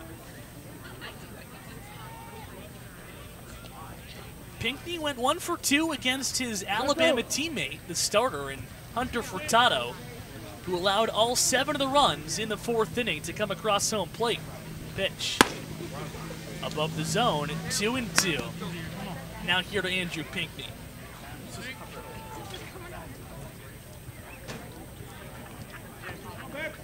Instead, the count is 3-1 to the Alabama center fielder. Good count for him to do damage. Runner on second, 2 gone. The pitch. There you go. Up and away. You lost him, ball 4. So 2 on, 2 out now, and here is the red-hot Peyton Stovall, who after striking out in the 2nd, walked and scored in the 3rd, roped a double to begin the 5th, and smacked a single and scored a run in the 7th.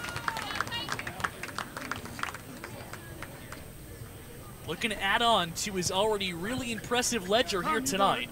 And before he comes to home plate, Brad Cook, the Braves pitching coach, will come out to the mound and have a conversation with Cameron By.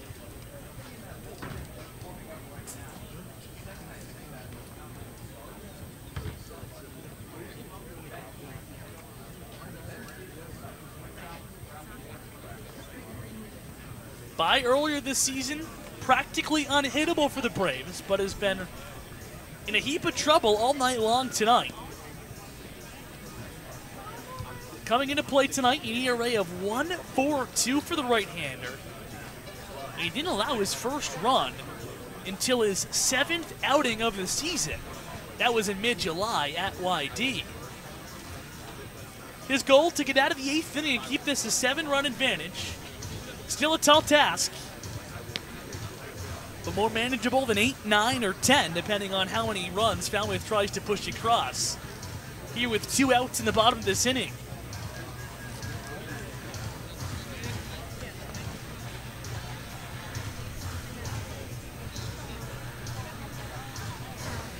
Stovall's double was to the opposite field. His single was up the middle, so hasn't pulled the ball tonight. Braves defense still playing him straight up. The shortstop in Shaw is shading up the middle, so there is a massive gap on the left side of the infield. If Stovall can go the other way again and dribble the one through the 6th hole.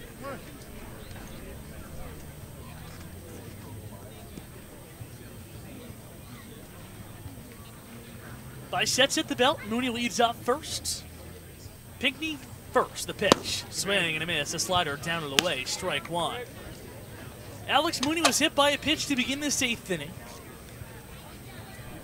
Andrew Pinckney took a 2-out walk.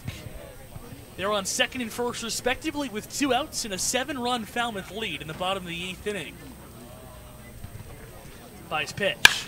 Roped again the opposite field. This is deep out to left, but it'll hang up for Slight on the run. He makes the one-handed catch at the Bourne lettering across his chest to get out of the 8th inning. No runs, no hits, but Falmouth does leave 2 on the bases in the 8th. We head to the 9th. Braves down to their final at-bats, down by 7 on the Bourne Braves Radio Network. Keep up to speed with the Braves when you're away from Doran Park by visiting our website at bournebraves.org, and be sure to follow us on Twitter and like us on Instagram and Facebook. You'll be kept up to date all year long with the Braves. T-Mobile is proud to sponsor the Cape Cod Baseball League. T-Mobile is committed to serve those who serve, and that's why they go above and beyond for our active duty military and veterans. Visit your neighborhood T-Mobile store or T-Mobile.com to learn more. A night at the ballpark is one of the best ways to spend a summer evening with the family. With free admission to Doran Park and every field on the Cape, you can bring along the entire crew to experience a free night of fun at the park. Catch the best collegiate summer baseball league with the whole family all summer long, with tickets starting and ending at $0. To find the full Braves schedule, head over to our website, bournebraves.org. The Bourne Braves are out on the road. Let's get back to the action on the Bourne Braves Radio Network. 11-7 is the Falmouth lead. Instead, 11-4 is the Falmouth lead. The Doors up by 7 here as we begin the top of the 9th inning. Braves down to their final 3 outs, chasing 7 runs. It'll be 9-1-2. Espinal, Eblin, Shaw due up in the 9th. We'll see if the Braves go to any pinch hitters to replace that trio. Falmouth opened up the scoring with a bang. A 7-run 3rd inning. They've never looked back since. Braves cut this game down to just a 4-run deficit. Falmouth added on 4 runs after that to make it an 8-run game again. The Braves scored a run in the 8th to cut it back down to 7. They need a miracle tonight, down by 7 runs, as Falmouth tries to prevent a Game 3 winner-take-all tomorrow at Doran Park. Absolutely, and you have Matt Shaw due up 3rd in this inning, a guy that you want to get going. He's going to get a lefty on the mound, and Matthew Bonner just inserted into the game right here. And maybe he can get an opportunity to piece the ball up, get some energy flowing, some momentum flowing into tomorrow, because he is the difference maker in this lineup. He's been so consistent this entire season, but now over his last 13, which just feels unheard of. And he's probably ecstatic to get an opportunity to bat here on the 9th, even with his team down by 7 runs. He's due up 3rd, but the inning starts with Alan Espinal, who extended his hitting streak to 5 with a single in the 4th. Bonner's first pitch fouled back into the police office. The police department's parking lot over the Falmouth grandstand down the first base line. The Doors with 7 runs in the third, 2 in the sixth, 2 in the seventh, for a grand total of 11 on 9 hits. The 0-1. Up and in, 1-1. Braves also have 9 hits, which is a frustrating number. Bravo scored 3 in the fourth and 1 in the 8th. The lefty from the wind, his pitch. Roped into right field, tailing away from Brutcher, but not far enough. He saunters over, makes the one-handed catch for the first out here in the top of the 9th inning. And Espinal stung that one of the harder balls we've seen him hit this year. Now 1 for 4 tonight. One positive about the last week and a half, the Braves catchers, they've been tremendous. 11 for 30 since July 25th. That's a 367 clip. Entering that day on July 25th, the 4 catchers in the Braves in total in 116 at-bats and combined hit $1.03. So major step up offensively from both Frick and Espinal as of late. That's an encouraging sign. Bryce Eblin's been encouraging tonight as well. The lefty's first pitch to him. Way up, straight to the back screen. Not even close to the zone for ball 1. Eblin he was 1 for 1 to begin this game, 2 for 4 overall, a double in the first, a single in the third. Now bats with the bases empty. 1 out, top of the 9th, 11-4 is the Falmouth lead. Bonner in his first inning of work, kicks and fires his 1 up. Too tall again, 2-0.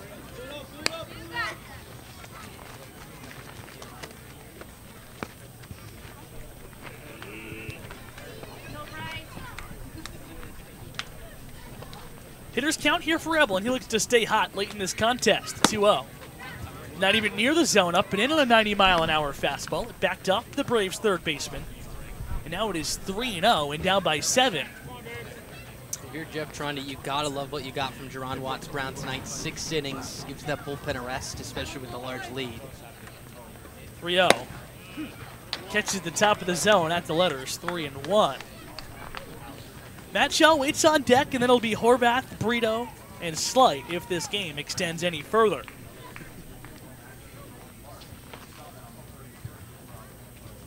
Bonner's 3-1. Fouled back to the screen, and from 3-0, the count's now full at 3-2. Falmouth 2 outs away from forcing a Game 3, a winner-take-all contest tomorrow at Doran Park. For a Commodores team, 2 games under 500 in the regular season. Forcing a Game 3 is exactly what the Doors wanted against the top-seeded Braves. Bonner's 3-2. Upstairs, he lost to ball 4. So Eblin's on for the 3rd time tonight. He'll be on first with 1 out for Matt Shaw, who comes to the plate for his 5th at-bat. 0 for 4 tonight. Has struck out a couple of times. We'll get the lefty here in Bonner. Which, of course, benefits him right here. Just looking to square up a ball, even if it's caught right here. Just trying to get a good feel entering tomorrow night.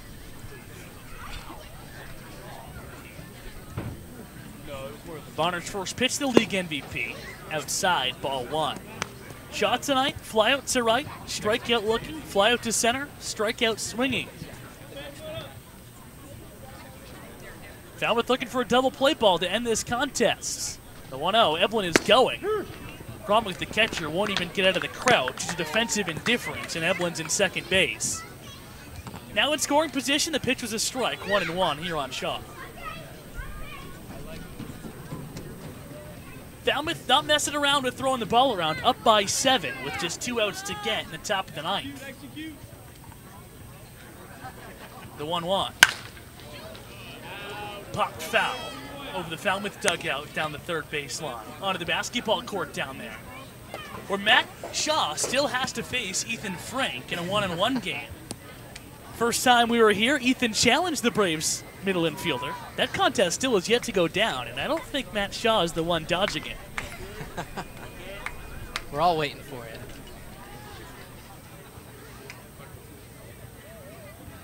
The 1-2.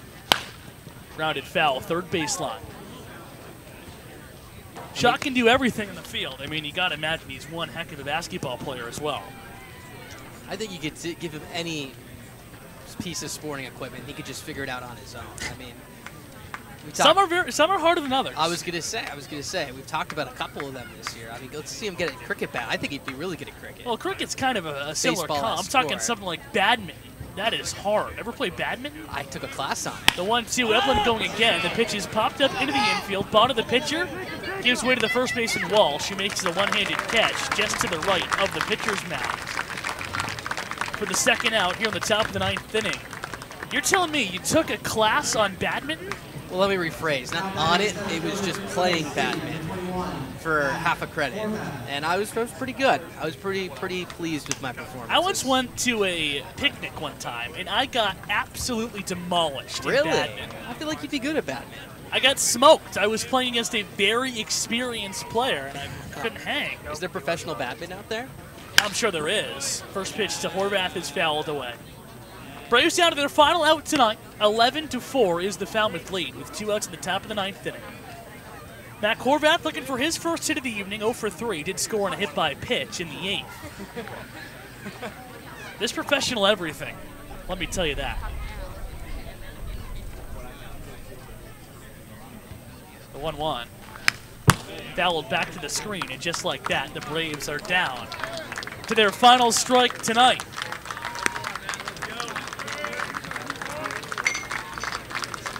Evelyn on second, 2 outs, top of the 9th inning, 11-4 is the Commodore lead. Matt Horvath, the last hope for the Braves, behind in the count 0-2. As the Falmouth crowd starts to erupt, they can taste it at the go. The 0-2. Swing and a miss, he got him strike 3. He blew a fastball by him at 92 miles an hour. And that does it, as Falmouth makes a statement in Game 2 of the West Division semifinals, and we will see you for an all-deciding Game 3 tomorrow night at Doran Park. And not the game the Braves were looking for. Of course, they were 27 outs away at first pitch from clinching a spot to advance. But they're going to have to shake this one off quick right here. Again, a sloppy game, 3 errors made defensively, 7 runs in that 3rd inning, a couple of large missed opportunities. But the good news is you get to come back home tomorrow. You have a lefty on the mound in Will Sandy. We know the Commodores struggle against the Southpaw. And it's very obvious, but it's the most important game of the year, and they're going to have to show up and clean some things up. You need Matt Shaw to start swinging things again. The defense needs to be a little bit sharper, and the pitching is going to have to close things down here.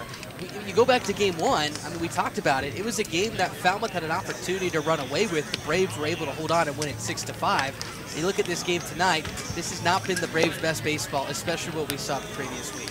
Braves get squashed 11-4. That's their second largest, or ties actually, the biggest loss differential of the season. That was a 10-3 loss to Falmouth at Doran Park earlier this season.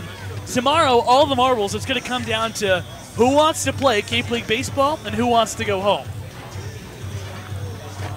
Should be a lot of fun at Doran Park tomorrow night. The Braves and Falmouth Commodores, one game, everything on the line. One team will go to the West Division Final Series. The other season has concluded. We'll see you tomorrow night at 5:40. We'll step aside here. And we'll be right back for the post-game interview. Ethan Frank will have the player of the game on the field at the Go when we come back.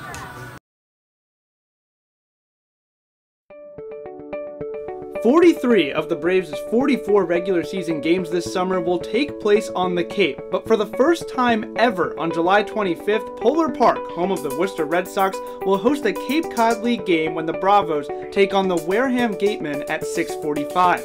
Gates open at 5:45, and admission is $10 to watch the Braves take on a West Division rival on an even greater stage.